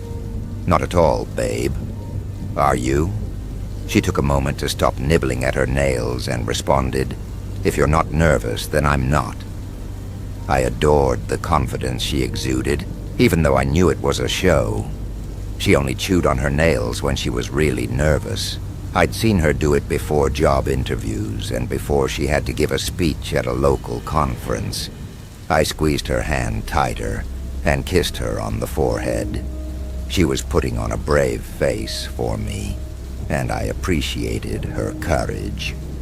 It was the first time either one of us had ridden in a hot air balloon, and she had been excited when I told her I'd rented one out, just for the two of us, so we could experience something new together, now that we were actually about to ascend. She tried to hide her nervousness, so I wouldn't worry, but the truth was, I was much better at masking my anxiety. I wasn't just nervous, I was fucking terrified. My fear didn't manifest from the altitude of 2,000 feet that we would reach, not from the disinterested attitude of Marco, our licensed hot air balloon pilot, not from the exhilaration of having only a few inches of wicker separating us from the unyielding ground. I was terrified because of the small diamond ring in my pocket. Today was the day I was going to propose to Stacy. We'd been together for 3 years, and I cared more for her than anyone I'd ever known. We shared the same sense of humor despite our constant argument on which Austin Powers movie was the funniest. We loved cooking for one another and going on walks in the park. The fun times were euphoric, and that was when our bond flowered. But it was during the bad times that our relationship solidified. I remembered the exact moment I knew she was the one. We were at my mother's funeral, and I was a sobbing mess. The speeches that were given were nothing more than a blur. The graveside burial was a way to let my mother's loved ones experience closure. But I didn't want closure. I wanted my mom back. They lowered my mother into her final resting place, and just when I couldn't stand the pain anymore, I felt a warm embrace around me. "You're not suffering alone, John," Stacy whispered. "I'm here with you, forever." Stacy was my world, and today I was going to ask her to spend the rest of her life with me while we were on top of the world. "Here we go," Marco mumbled, and pulled the valve of the burner again. Flames erupted skyward, and we began to ascend at a rapid pace. 10 feet off the ground, 20, 50. My vehicle in the parking lot of the balloon ride tour agency grew smaller and smaller until it was merely a white dot. Stacy's grip on my hand lessened, and soon she was pointing out buildings in the distance. "That's the high school," she said, "and there's the hospital. Oh, look, over there is the mall." She was starting to have fun. My nerves were still shot, but I enjoyed the view. Trees became tiny stalks of broccoli. Highways transformed into skeins of gray yarn. The landscape spread out before us in overwhelming beauty. The blue sky above seemed endless, and there wasn't a cloud in the sky. Hills in the distance got closer, as did small lakes and rivers located on the far side of the county. It was a beautiful view, and I grew excited knowing this wonderful place was where I was going to propose to the love of my life. I steeled myself for the proposal. I'd memorized a short speech I was going to recite. Then I was going to get down on one knee and ask the question that would change my life for the better. I stuck my hand in my pocket and felt the ring case. It was time. I stood next to my soon-to-be fiancée and grabbed her hand. "Stacy, we've been together for 3 years now." Then Marco interrupted me. "Steslirov," he yelled into the sky, "I have gifted you 2 souls for your harvest. My debt has been paid." Stacy and I traded glances. Marco. "You okay, man?" A wind gust swept over us. Stacy and I gagged before we covered our mouths. The wind smelled sour. Marco didn't react, but instead closed his eyes. Tears began to trail down his cheeks, and a wistful smirk spread over his face. Another gust of wind sliced through the wicker basket, but this time it was so strong that a low-pitched hum funneled into my ears. I grimaced from the harsh sound. Then, the low-pitched hum from the wind began to form words. "You are released." I gripped Stacy's hand when Marco turned to us. His bottom lip quivered, and his shoulders were shaking. "I'm sorry," he whispered. Then he jumped out of the hot air balloon. Stacy and I clung to the edge of the basket as we watched our licensed pilot tumble to the ground. Stacy was screaming when Marco's body slammed into the gray, churning waters of the ocean below us. The ocean. Wait, we were hundreds of miles from the ocean. My gaze trailed in a 360-degree rotation of our surroundings. Raging water spread under us as far as I could see, churning and white-capping with tremendous force. Thick gray mist shrouded the air in front of us, and looming dark clouds unnaturally boiled above. A flash of lightning trembled the wicker basket under our feet, but my body was numb. The sudden explosions of light had made a few of the nearest clouds transparent for a brief moment, revealing a ghastly silhouette of some serpentine colossus hovering behind distant clouds. "Oh my God," I mumbled, as our balloon began a rapid acceleration. It wasn't from the wind. We weren't being blown toward this nightmarish landscape. We were being sucked into it.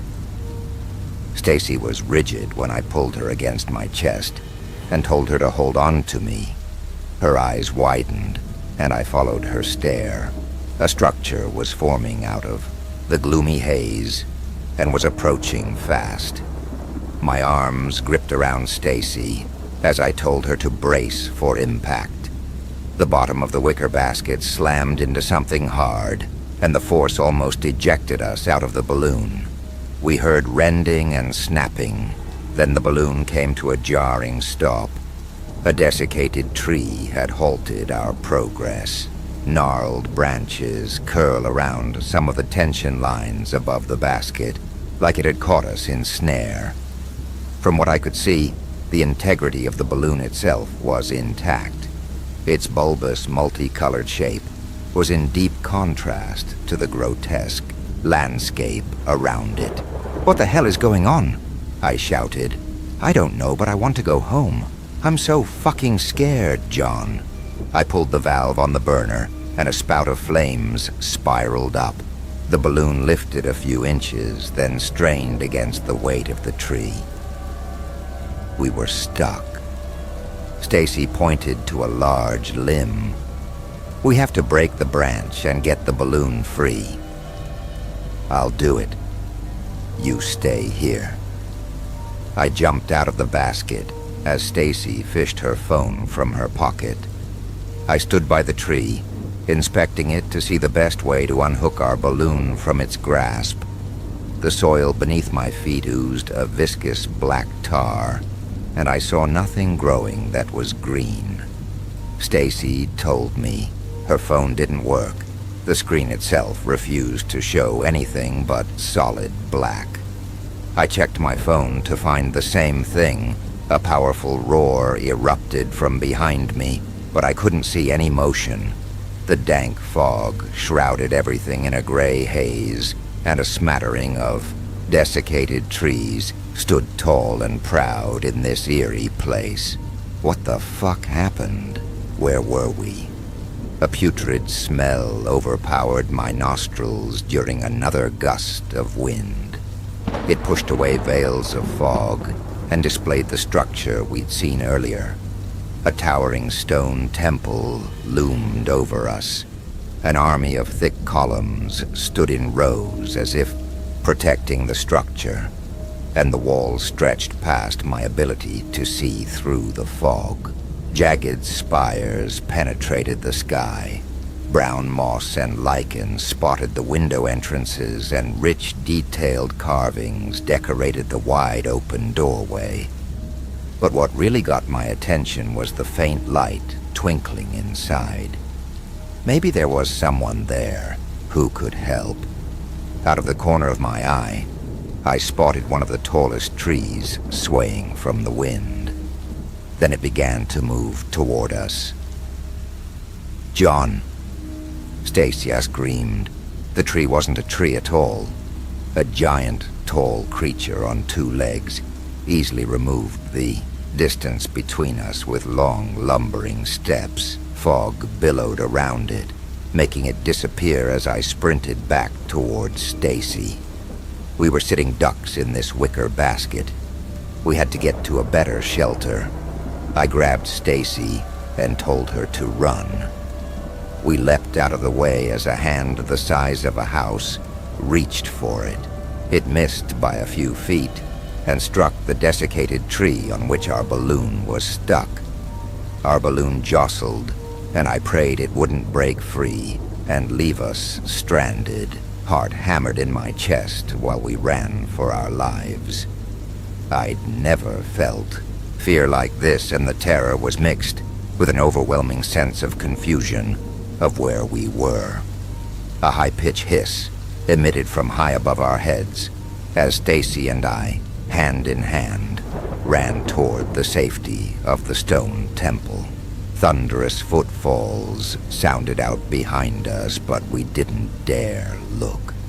Our focus was on the temple entrance. We conquered the wide steps and lunged into the stone structure. We didn't stop until we were in the middle of a massive room. I turned around to find the pair of monstrous long legs lumbering back into the depths of the fog outside. We'd made it. We were safe. Sconces along the walls were lit with flames, affording us a view of deep-cut runes carved in lines around us. The sour stench that had been following us was here too. I could hear trickling water, but I didn't see the source. But Stacy didn't feel the same way.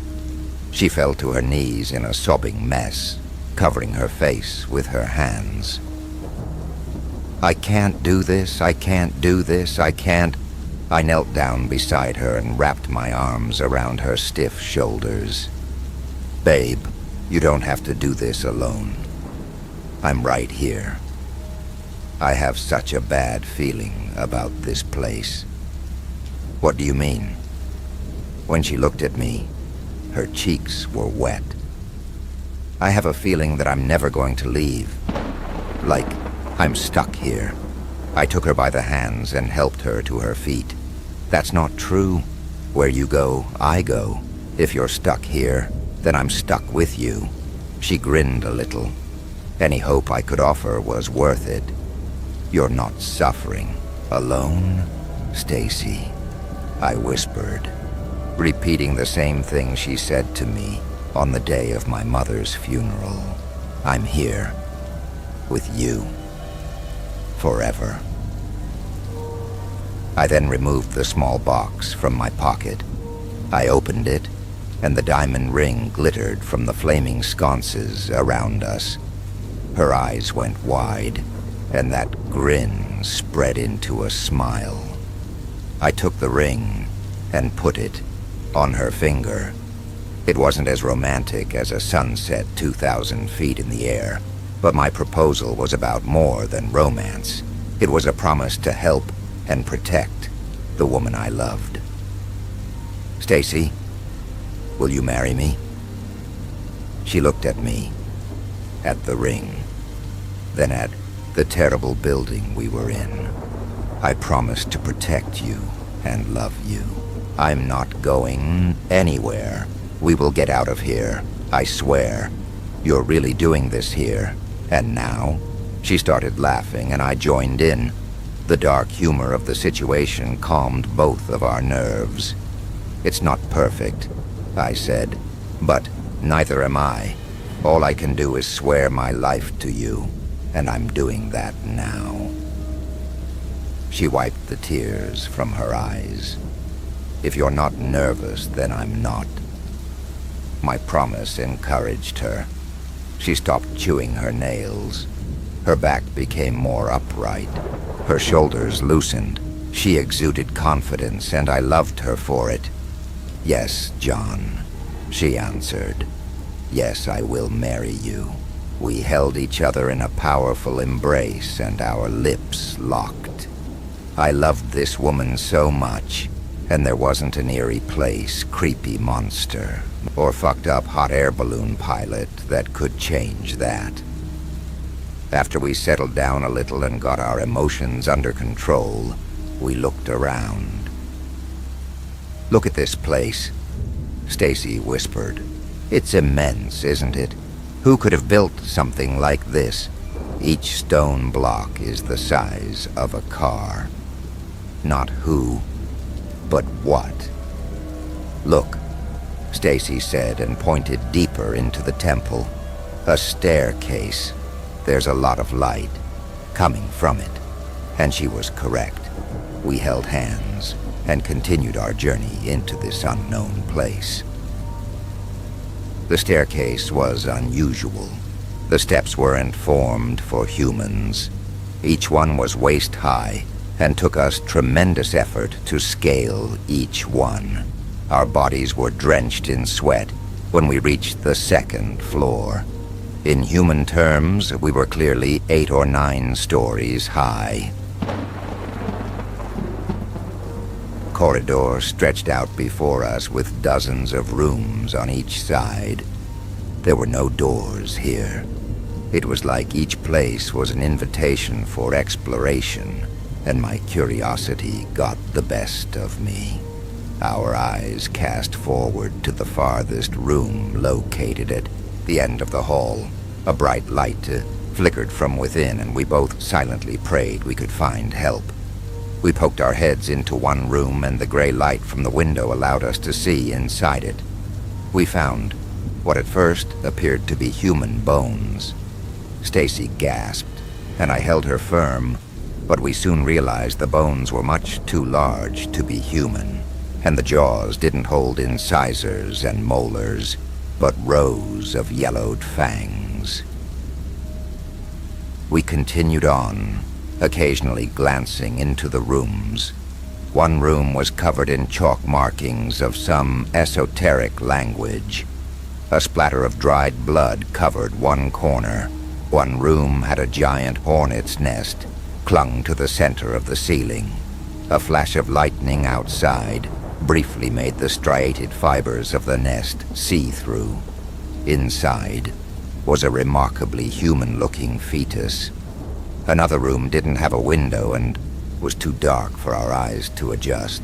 We decided to continue down the corridor when we heard a wet, slurping sound echoing inside the stone walls of the room. We finally reached the farthest room and went inside. A large fire was burning, fueled by branches reminiscent of the ones that snagged our hot air balloon. Flames danced and illuminated the space to the extent that all shadows had been banished to the corners. Smoke trailed to the ceiling but escaped in vast cracks between the stone blocks. Stacy clutched my forearm tightly. "John, look." A woman in a tattered shawl sat at the fire with her back to us. "Thank God," I whispered. "Someone who can help us." I kept Stacy behind me as we slowly approached the woman. She heard our approach and her head cocked to the side. I stopped when the woman lazily got to her feet. When she turned around, my knees buckled and I fell to the floor. Tears welled in my eyes, and not a single muscle of my body obeyed me. I've been waiting for you, John. I blinked heavily to make sure I wasn't dreaming. Mom. She removed the shawl to show off her bright blue dress that was in deep contrast to the dreary colors of the temple. My tears ran freely now. This was the blue dress in which my mother was buried. She extended her arms out. Come hug your mother. I took a step in her direction. All this time, she hadn't been dead. She'd just been here, in this eerie place. My heart broke for her, knowing she'd survived so long among the cold stone of this temple, with monstrosities all around. My mom was so brave, and I was going to tell her that. More importantly, I was going to save her from this place. Mom, I've missed you so much. I tried to take another step in her direction, but I couldn't. Stacy had a hold of my arm. Stacy also had tears in her eyes, but her brows knit together in a focused glare. Don't go, she said. I jerked my arm from her. It's my mom. She's not dead. She's been here. No, that's not your mom, John. This place is fucking with you.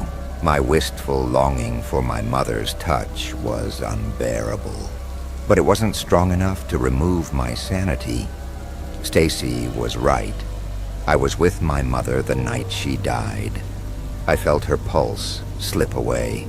I saw the monitors alerting the nurses that her heart was no longer beating.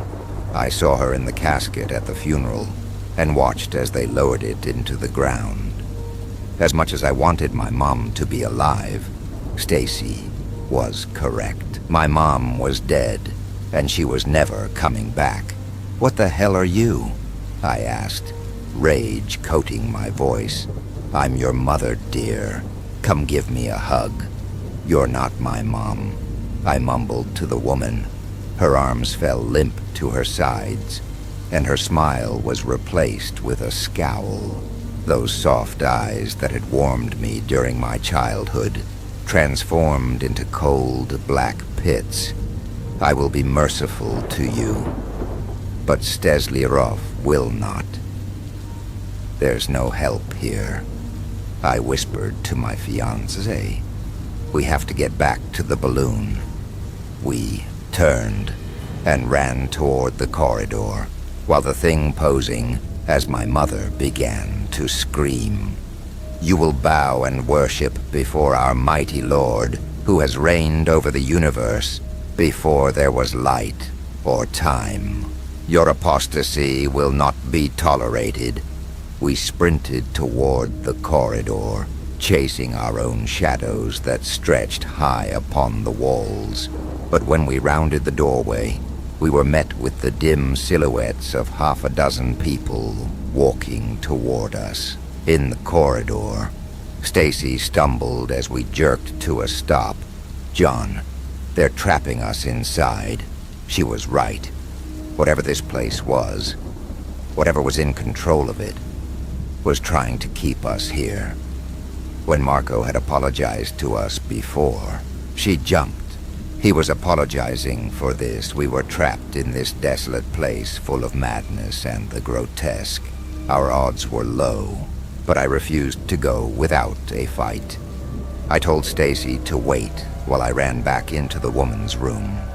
She stood by the fire, her arms spread wide, and her scowl went back to the smile I so fondly associated with my mom.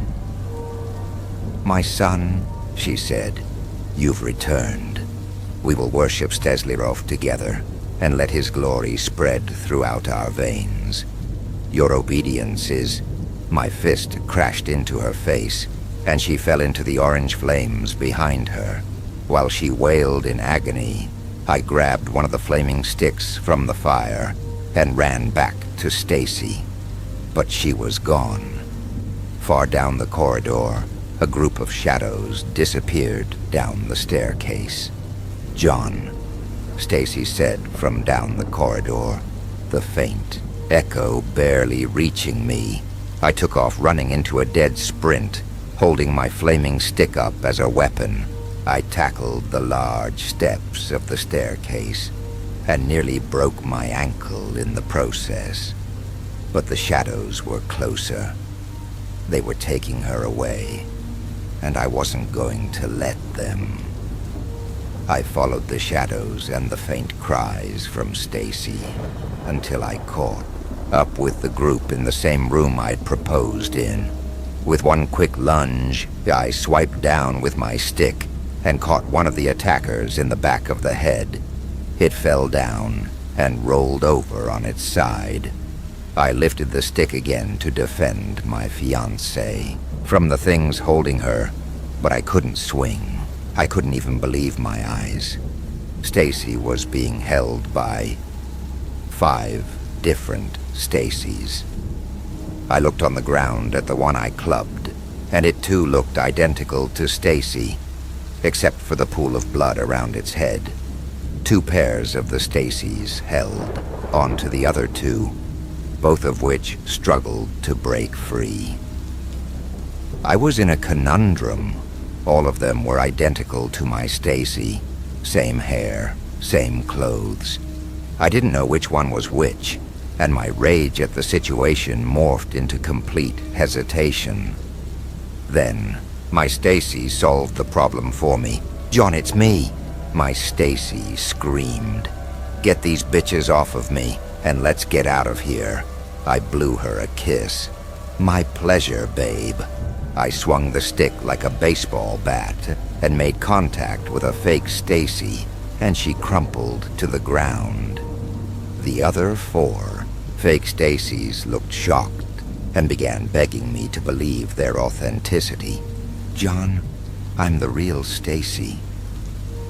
Save me, please. It's me, John. I love you. John, they're tricking you.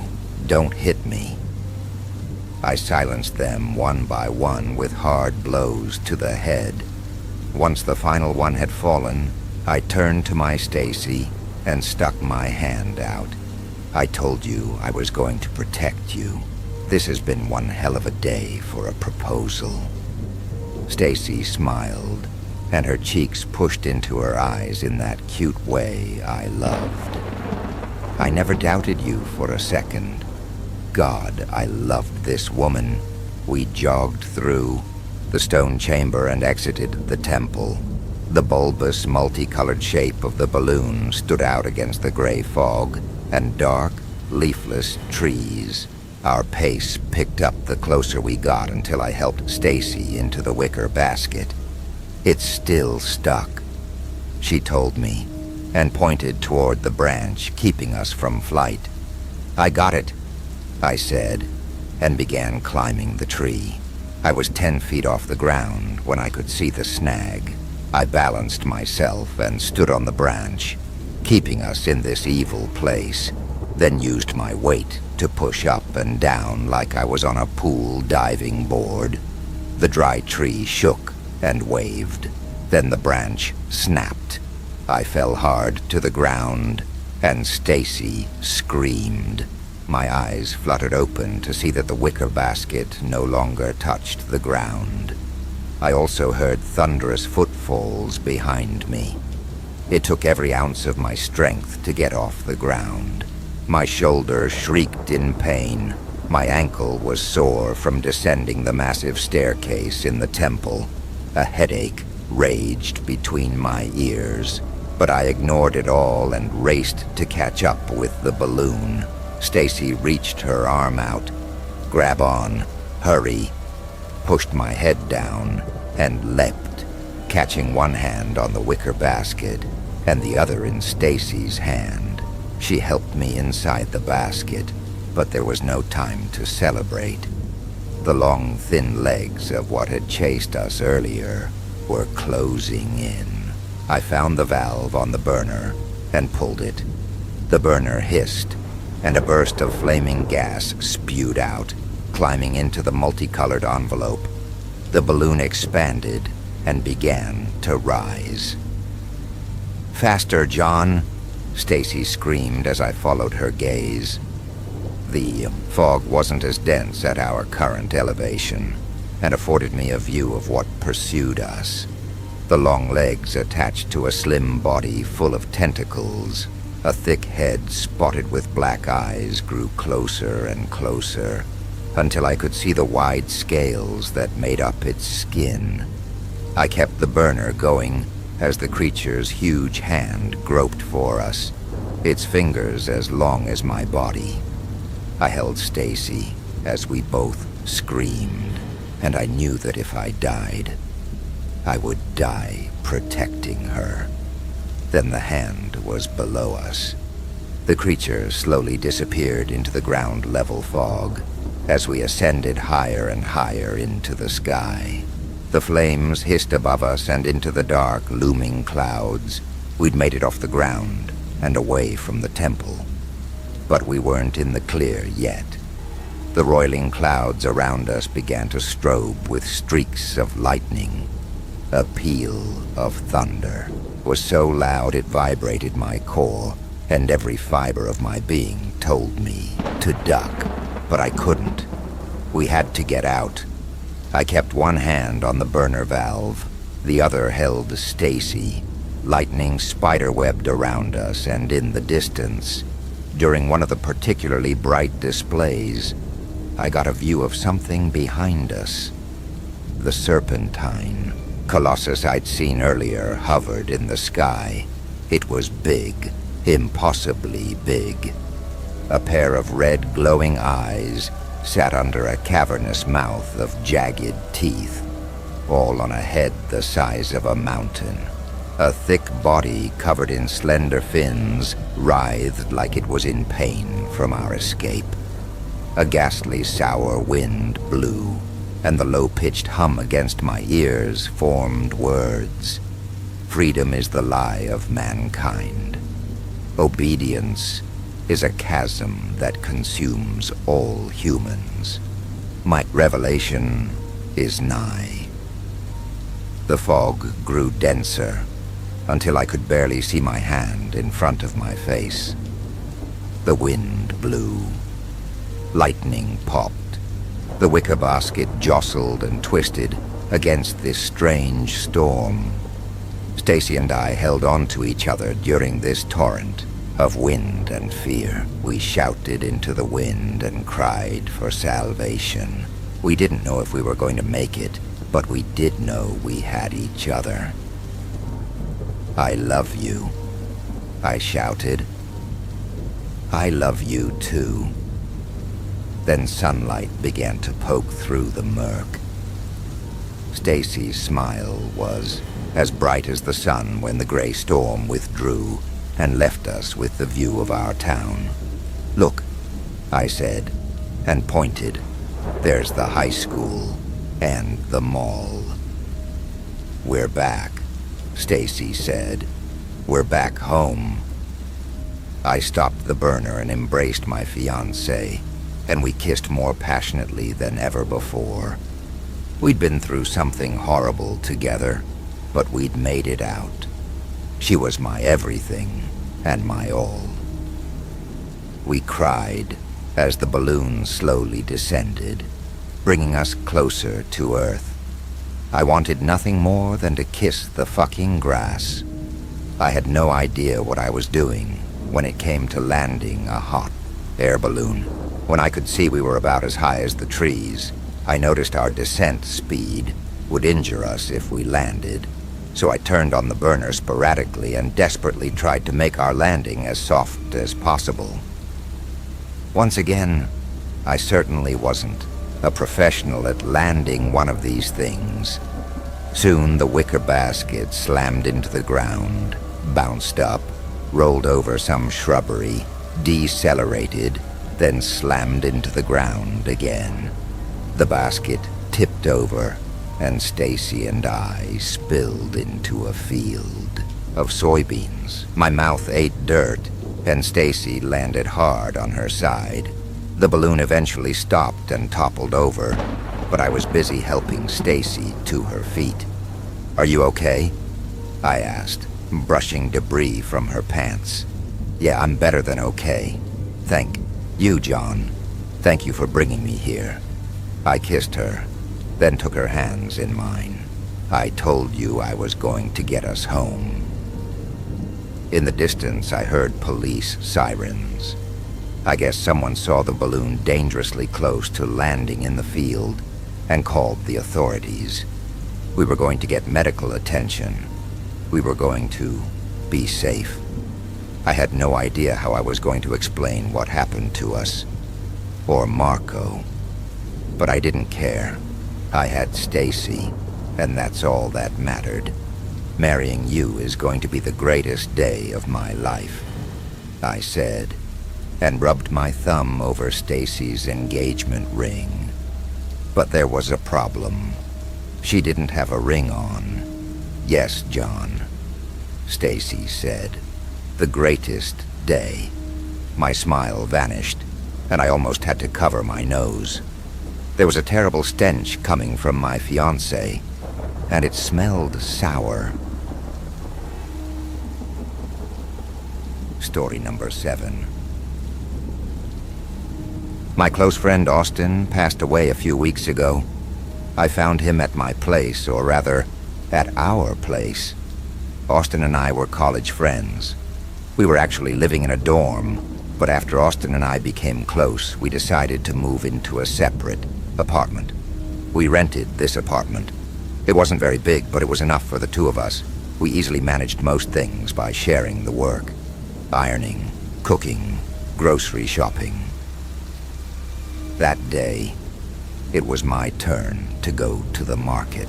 I went out for shopping around 7 p.m. Not long after, about an hour and a half later, when I returned home, I saw a scene that will be etched in my memory for the rest of my life. Austin was in the living room. The living room was in shambles. Everything was broken and scattered. The full-length mirror was shattered. Austin was lying in the broken glass. His eyes were open, his hands and arms covered in cuts. Blood flowing from his throat, forming a small pool on the side. And strangest of all, there was a bloody mask next to him. It was a baby's face, with protruding cheeks and forehead, exaggerated eyelashes, and a grin covering half of the face. I actually noticed the mask after the police and ambulance arrived at the scene, because the whole time I was focused on trying to bring my friend back to life.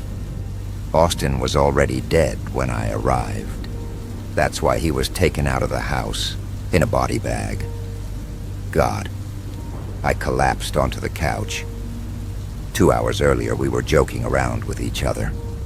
Now he was in a black bag, and I was a man left in a void.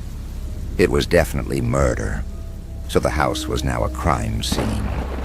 I was homeless. Luckily, my grandparents had a summer house in the same city as my university, and I moved there temporarily.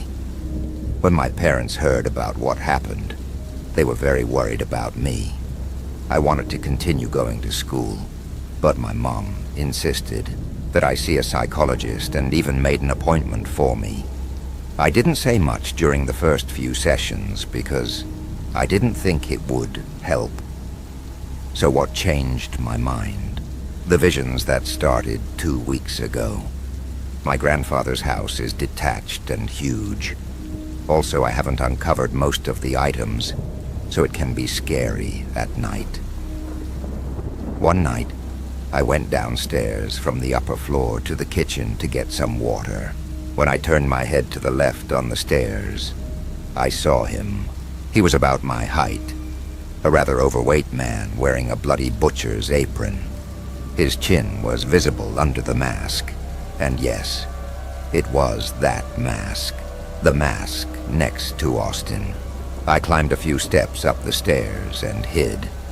I thought about calling the police. Then when I turned my head to look again, he was gone.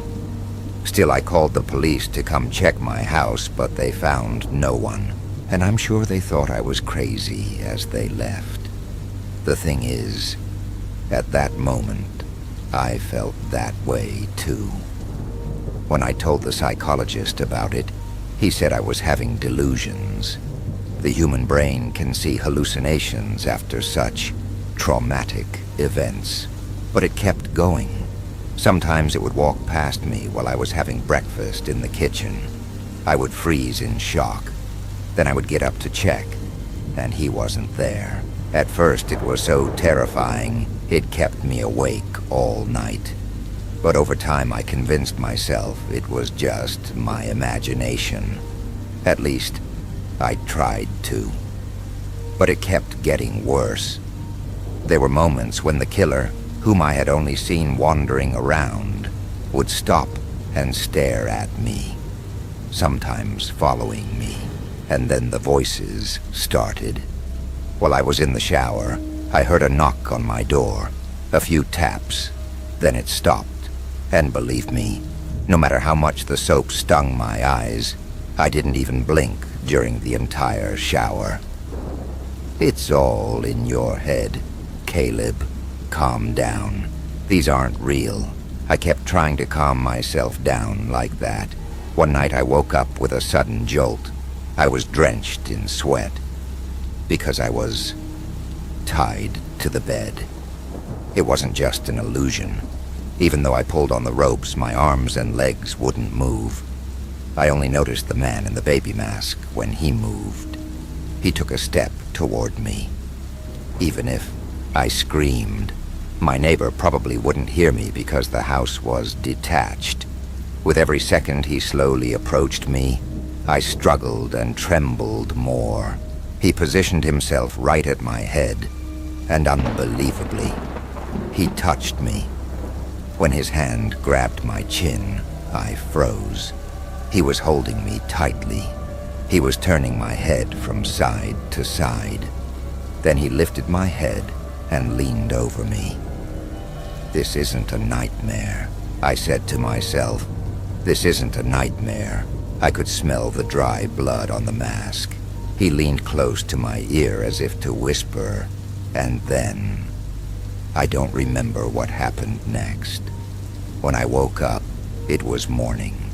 My hands were free, and the man in the baby mask was gone. Still, I woke up feeling like I'd been beaten up that morning. I didn't see anything else all day. In the evening, I decided to leave the house for a walk. As I walked along the sidewalk in front of the house, I saw our neighbor, Julia, a few blocks away. I remembered her from a few summers ago. I had met her when we visited my grandfather, and we hung out together. She greeted me. I greeted her back. She asked why I had come here. I told her what had happened to my friend, without going into detail. While I was talking, she suggested we keep walking. I agreed, and we started touring the neighborhood together. I must admit I hadn't had a normal conversation with anyone in a long time, and while talking to Julia, I realized how much I missed it. We walked together until it got dark. Then she went to her house and I went to mine. Before leaving, I said we should do this again. She agreed. Talking to her was even better than seeing a psychologist, so much so that the hallucinations began to subside, to the point where I no longer needed medication. Julia and I would meet outside and go for coffee. We talked about our hobbies. For example, she was studying at the conservatory. She told me about her dreams of becoming a musician. I played the guitar too, but obviously I wasn't as skilled as her. As I did things with her, I stopped going to my psychologist appointments. I was getting better. And also, I don't know. Julia filled not only the visions, but also the void left by Austin. She had literally become my savior. Once she invited me to her family's house for dinner. Her family were sweet people, just like her. The warm family atmosphere. It was like a dream. It was something I had been looking for a very long time. Since my university was in a different city from my family, I could only see them during the holidays. Julia and her family had filled that void for me, so I decided to invite her over. One night, she came to my house to watch a movie. With the lights off and a bowl of popcorn in our hands, we started a 3.5-hour action movie. Halfway through the movie, I paused it so Julia could go to the bathroom. When she came back a few minutes later, she had something in her hand. Where did you find that? I had actually forgotten it even existed. It was my grandfather's old guitar. Julia smiled at me. Then she took the guitar and sat down. Would you like to listen to a few songs? She might have been one of the most talented musicians I've ever seen in my life. Her normal speaking voice was beautiful, but when she sang, it took on a divine beauty.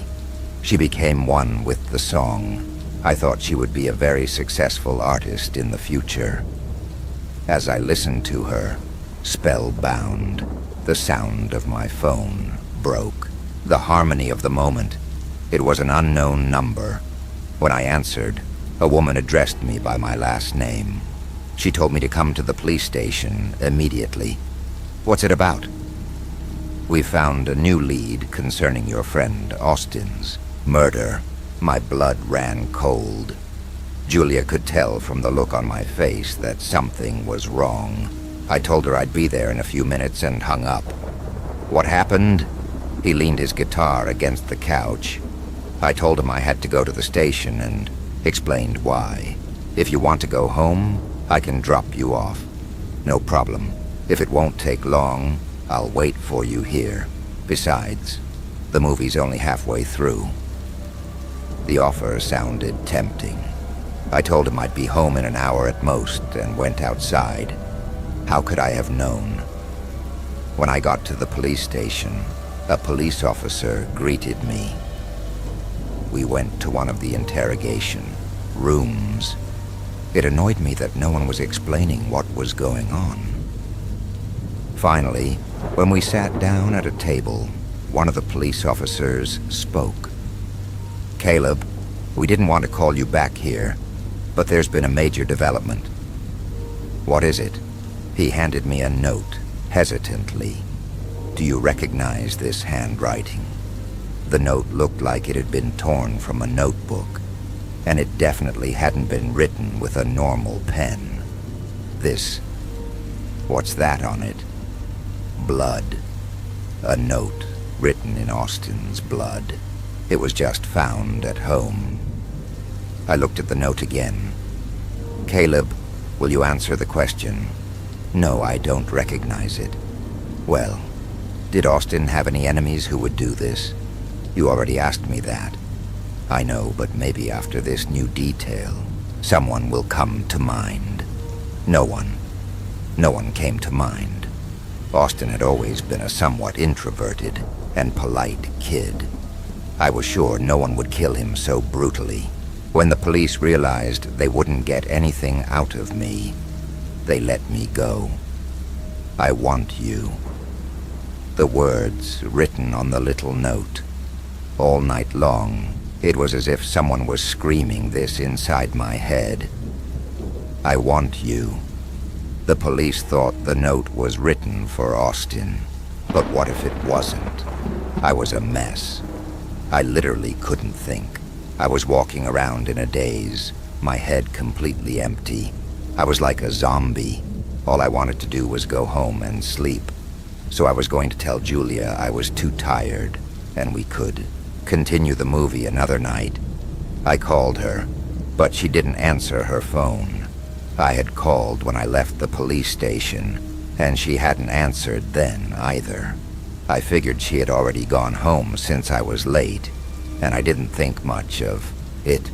When I was about 100 meters from home, my neighbor's voice made me turn my head that way. Mrs. Susan was walking her dog. When she called my name, the empty street echoed. She asked how I was doing. I gave short answers so as not to prolong the conversation and kept walking, but she stopped me again. "Caleb, I want to warn you about something. Or rather, I want you to warn someone about something." "Who?" "Your friend." I thought she was talking about Julia, but I was confused. "What? Which friend?" "The one walking around with that mask, for God's sake. Please tell him not to walk around with that damn thing. It's scaring my dog, Dexter." I couldn't respond. I just froze there.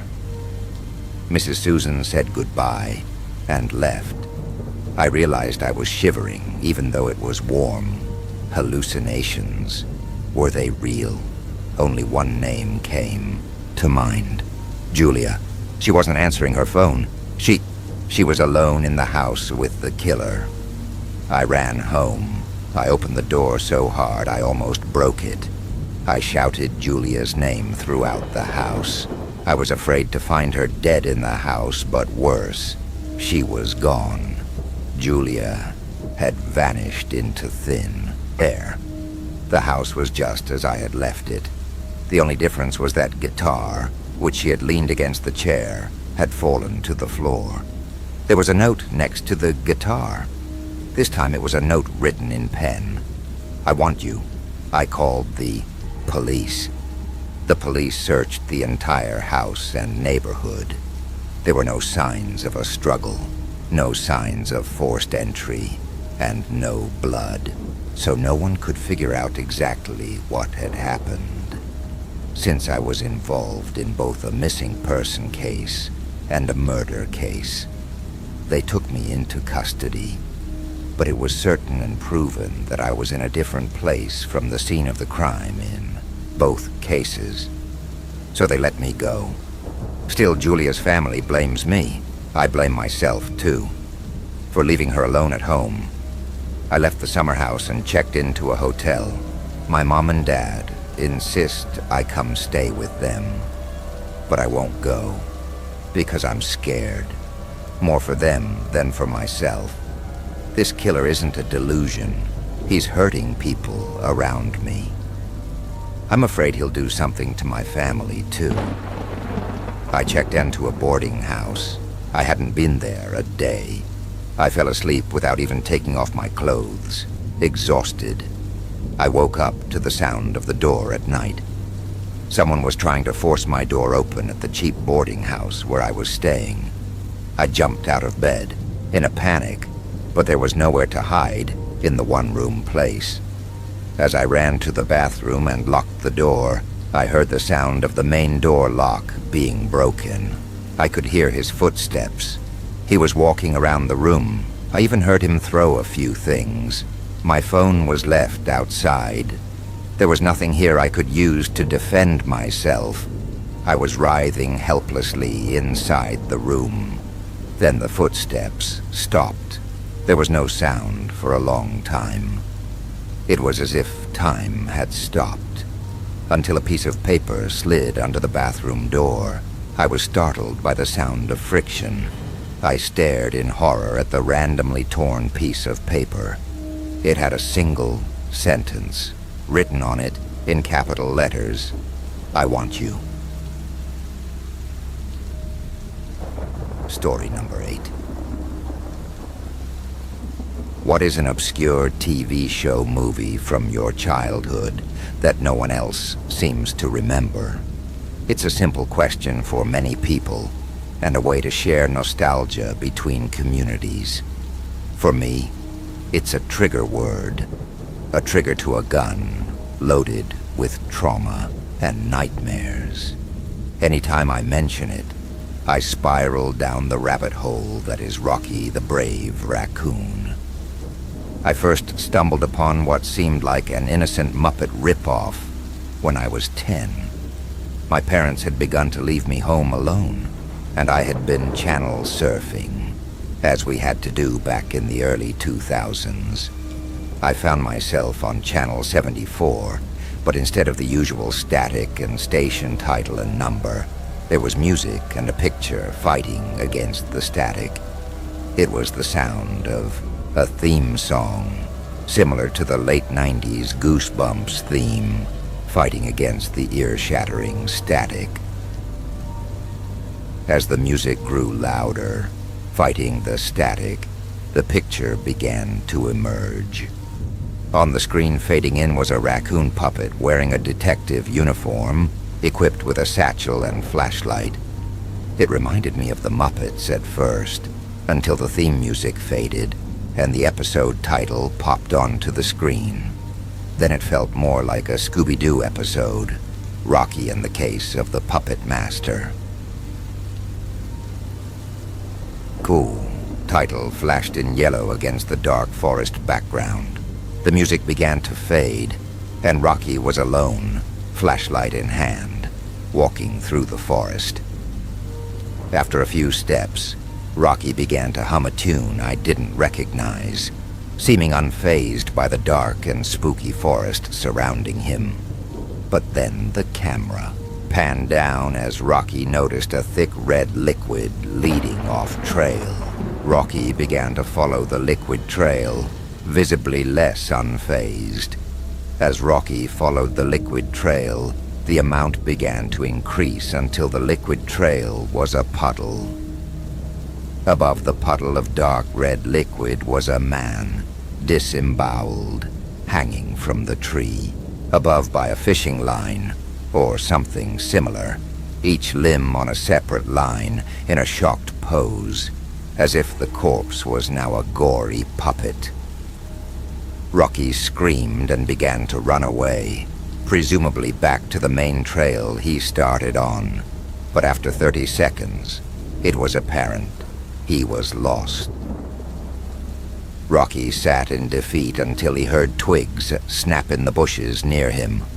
The sound caused Rocky to scream again and run through the forest. Not long after he began to run, he noticed car headlights and began to run towards them, waving his arms for help.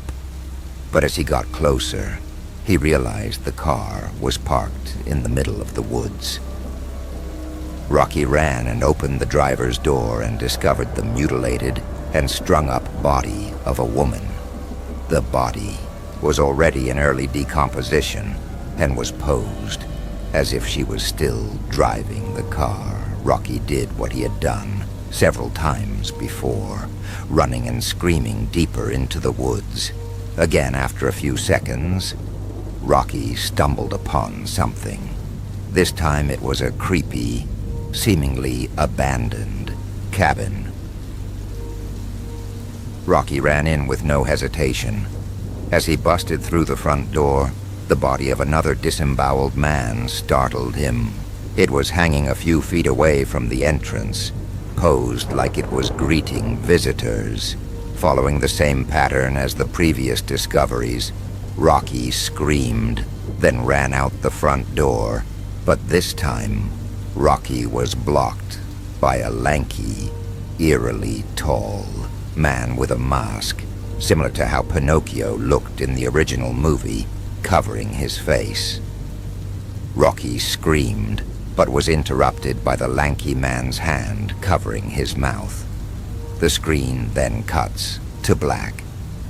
No credits, no music, just darkness for a few seconds. Then it fades back to the static. Over the next several months, I would go to Channel 74 in hopes of getting to see another episode. As I grew older, I began to wonder what the fuck it actually was. I began to truly dig during the pandemic. I found several newspapers from 1998 to 2001 about unsolved homicide cases where the victims were mutilated, then strung up like puppets in a similar way, but no information about Rocky the Brave Raccoon. Did I somehow see a home movie filmed by a serial killer? If anyone has any information about Rocky the Brave Raccoon, please let me know. The information I have is only making the truth harder to piece together. Story number 9. The first thing they told us during training was that we weren't an emergency service. We were preventative. We kept people from calling 911 by answering the smaller, weirder questions before they got big. The second thing they told us was never to improvise. Every call has a flow chart. A symptom leads to a page number in the manual. The page has a checklist, a few questions, and a script. Lines to calm someone down, instructions to try, and things to avoid. If the caller strays outside the script, if anything smells off, or repeats or skips steps, we transfer to a supervisor and mute our mic. "Don't make it personal," my trainer said, tapping the blue binder. "The manual knows your house better than you do." By the time I took my first overnight shift, the binder's corners were fuzzy from the previous operator. Someone had written a handful of notes in pink highlighter that bled through the paper. Don't repeat the caller's name more than once. If they whisper, "Are you there?" twice, you aren't the only person listening. If the tapping comes in threes, it's not a bird. Mostly, though, it was ordinary stuff. Dryer vents, rust in the water, neighbor's kid kicking a ball against the siding, a raccoon that learned how to knock. At 1:12 a.m., I took a call from a woman in the suburbs who swore something was fluttering in her attic. I led her through the page on trapped bats. Turn off lights upstairs, open a window, stand by the door with a towel. Don't swat. I held the line until she said it slipped out into the night. Her voice shook. You'd think relief would sound like laughter, but it often sounds like exhaustion. I logged it, marked, resolved, and looped back to the top of the flowchart. 2:02 a.m., a man asked if it was safe to open his door. My neighbor's out there, says he locked himself out, but he's off. We have a page for that. You probably think it's stranger at the door, but it isn't. It's a neighborhood page. Familiar face, unexpected, hour. The checklist asks for 3 things: the neighbor's address, the shared property line, and a trivial piece of neighborhood gossip only the two of them would know. Whose dog ate your azaleas? The man asked all 3. The neighbor got the address right, stumbled on the property line, and laughed too late at the dog question. I told my caller to apologize through the door and say he'd call a locksmith on his behalf. You don't owe anyone your door. The script reads. He thanked me. I could hear the smile in his voice just before I heard the knock flatten and smear out into something like a palm dragged down glass. The sound moved away. I logged that one as advised suspicious. Then there was the call at 3:41, AM residential safety line. This is Martin. How can I... Static. Then a tremor, like someone trembling close to the phone. A girl spoke so quietly I had to turn my headset all the way up. Something's dripping under the sink. It smells like pennies. I found the page on unexplained odors, metallic, flipped to the cross-reference. There are 3 common reasons for copper smells in a house: old pipes, electrical overheating, and blood. The manual is practical to a fault. It doesn't say blood. It says, if metallic odor appears with unaccounted for moisture and animal quiet, proceed. To page 47, animal quiet. A weird phrase, but you'd learn it if you worked here. If the birds and bugs go completely silent. Sometimes it means a storm. Sometimes it means something else. Where are you? I asked. because page 47 starts with a location. Kitchen, she whispered. Mom's asleep. I'm not supposed to. I can't. Something's behind the cabinet. How long has it been dripping? She didn't seem to know. That happens too. The manual says, people don't feel the passage of time when they're scared. Ask for numbers, but don't trust them. Okay, I said, flipping pages. I'm going to ask you a few questions. You'll hear me turn pages. That's normal. I'm here. Do not touch the cabinet. Do not look directly into dark gaps or holes. Do you have any pets? Fish, she said. In the den. The filter's off. Everything's quiet. Page 47 was paper-clipped to a note in pink highlighter. Skip to 47B if odor precedes drip. That detail mattered. It moves you to a different branch. The girl had said something was dripping, and it smelled like pennies. Which came first? Did you smell the pennies first, or the drip? The drip, she said immediately. I should have felt relief. That would keep me in 47A, which is the safe branch. Tell the caller to shut off main water. Stand in the hallway and wait for you to confirm a few checks. If the drip changes rhythm when they move, if it listens, you escalate. If the drip continues regular and the smell fades, you're probably dealing with old pipes and a fear spiral. It happens a lot. Almost every page ends with, "You did the right thing by calling." I made her talk to me while she found the water shut off. She was trying to be brave, breathing too evenly. She placed the phone on the counter. The sound of her bare feet on tile was louder than the drip. Then there was the turn of a stiff valve and a shaky exhale through her nose. "It's still dripping," she said. "It's louder now. Louder isn't in my script. It's either unchanged, faster, or stopped." "Okay," I said, even though the manual tells you not to say that if you're not sure. "Stand in the doorway to the hall. Put your back on the frame. Are the house animals quiet?" "I told you just fish," she said, with a damp little laugh that sounded like someone else's. "It smells stronger. I think it heard me." The pink note in the margin.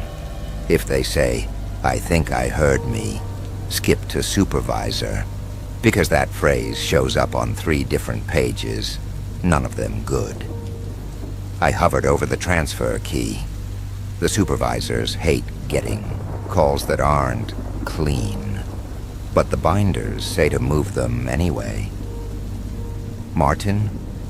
the girl whispered before I could press it. The drip stopped. I stopped too. The headset made me too attentive to my own breathing. Does the smell stop too? It's in my mouth. The headset hissed.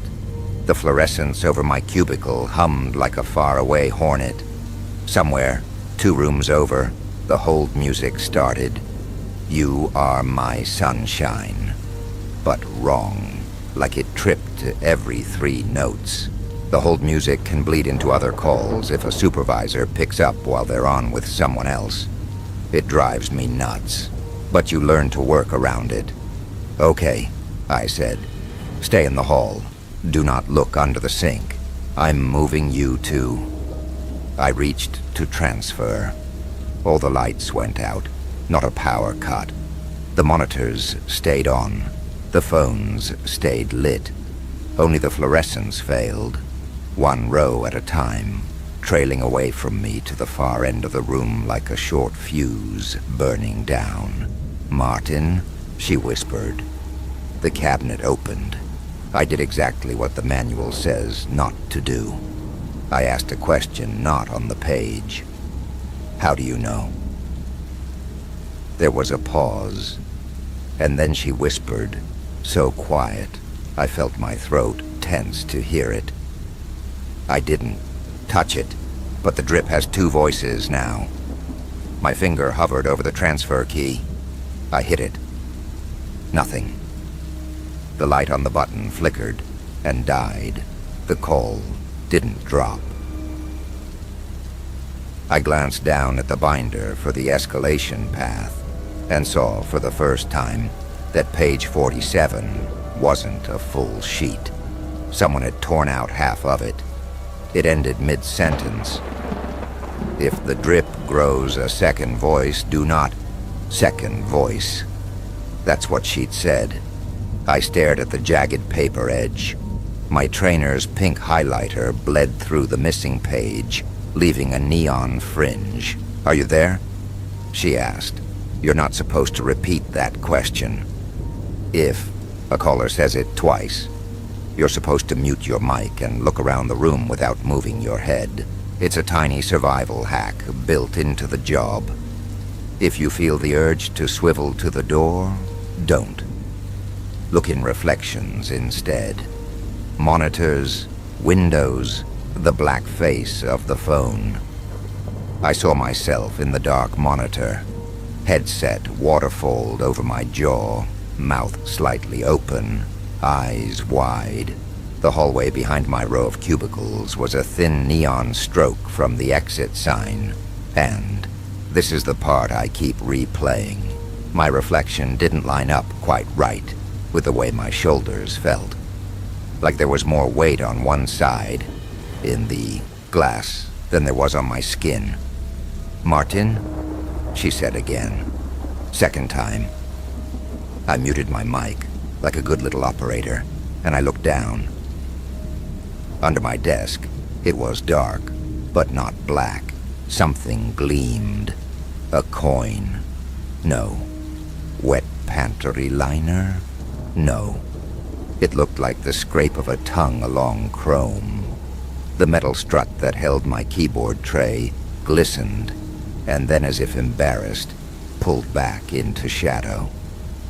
I unmuted my mic without remembering doing it. "Stay in the hall," I told her. "Do not move. I'm going to..." The line crackled. For a second, there was a dial tone, and then, unbelievably, there was my voice. "Residential safety line. This is Martin," my voice said. Earlier, me. From earlier in the night, the weight of it landed in the bone behind my ear. It wasn't a recording. It was the exact way my hello had felt on my tongue an hour ago. "Hello?" said the girl's voice. No, not the girl's. Mine. I, trying out a timid pitch. I, pretending to be a teenager. Me, uncertain. "Something's dripping," my voice breathed, "and it smells like pennies. If the manual had a page for that, I never saw it. I doubt they print one. In the binding, someone had tucked a thin, loose sheet that I'd never noticed before. It slid out when I grabbed for the torn page. It wasn't compiled, just photocopied with a black border like a bulletin taped to a break room fridge. At the top, in crowded courier font, someone had typed, "Displaced caller, you." I skimmed it, while my heart threw itself around. If you hear your own intake, hang up. If the line repeats your first night call, it is not a prank. Do not crawl. Do not look under the desk. Do not put your hands where you can't see your knuckles. Leave the building without using the lobby mirror. Once outside, count the windows. If the number is different than in daylight, do not go home. Call the morning manager from the payphone across the street. Wait for a white van that does not idle. Would love to tell you I followed it word for word. I didn't. I did something worse. I tried to fix it. "Who are you?" I asked my own voice, which is a stupid thing to ask yourself in the middle of the night. The mouthpiece of my headset felt damp. My voice on the line laughed then, exactly the way I'd laughed to the bat caller earlier. Exactly. Timing and breath and the little airy squeak at the end. "I told you," it said. "I'm in the kitchen." The hold music hiccuped. One of the monitors down the row lit with a security camera feed. Sometimes the supervisors pull the building cams up when we don't pick up a call fast enough. The feed was grainy and black and white, facing the front doors. In the reflection of the lobby glass, I saw a man sitting at a desk wearing a headset. Me. But the angle was wrong. The camera was after hours on a movable mount. It should have been facing the door. Instead, it was faced back at the room, and the glass showed a second shape, crouched in the knee well beneath the man at the desk. One long hand palmed the underbelly of the desk, as delicately as if it were holding a soup bowl. The hand didn't have fingernails. It had little wet triangles like a cat's tongue. Something wet touched my knee. I didn't look. I didn't crawl. I stood up fast enough to knock my chair back and walked, not ran, to the end of my row. The fluorescents farther from me were still glowing a sick aquarium green. Up close, under my feet, it was cave dark. My shoes squeaked on a patch of unseen water.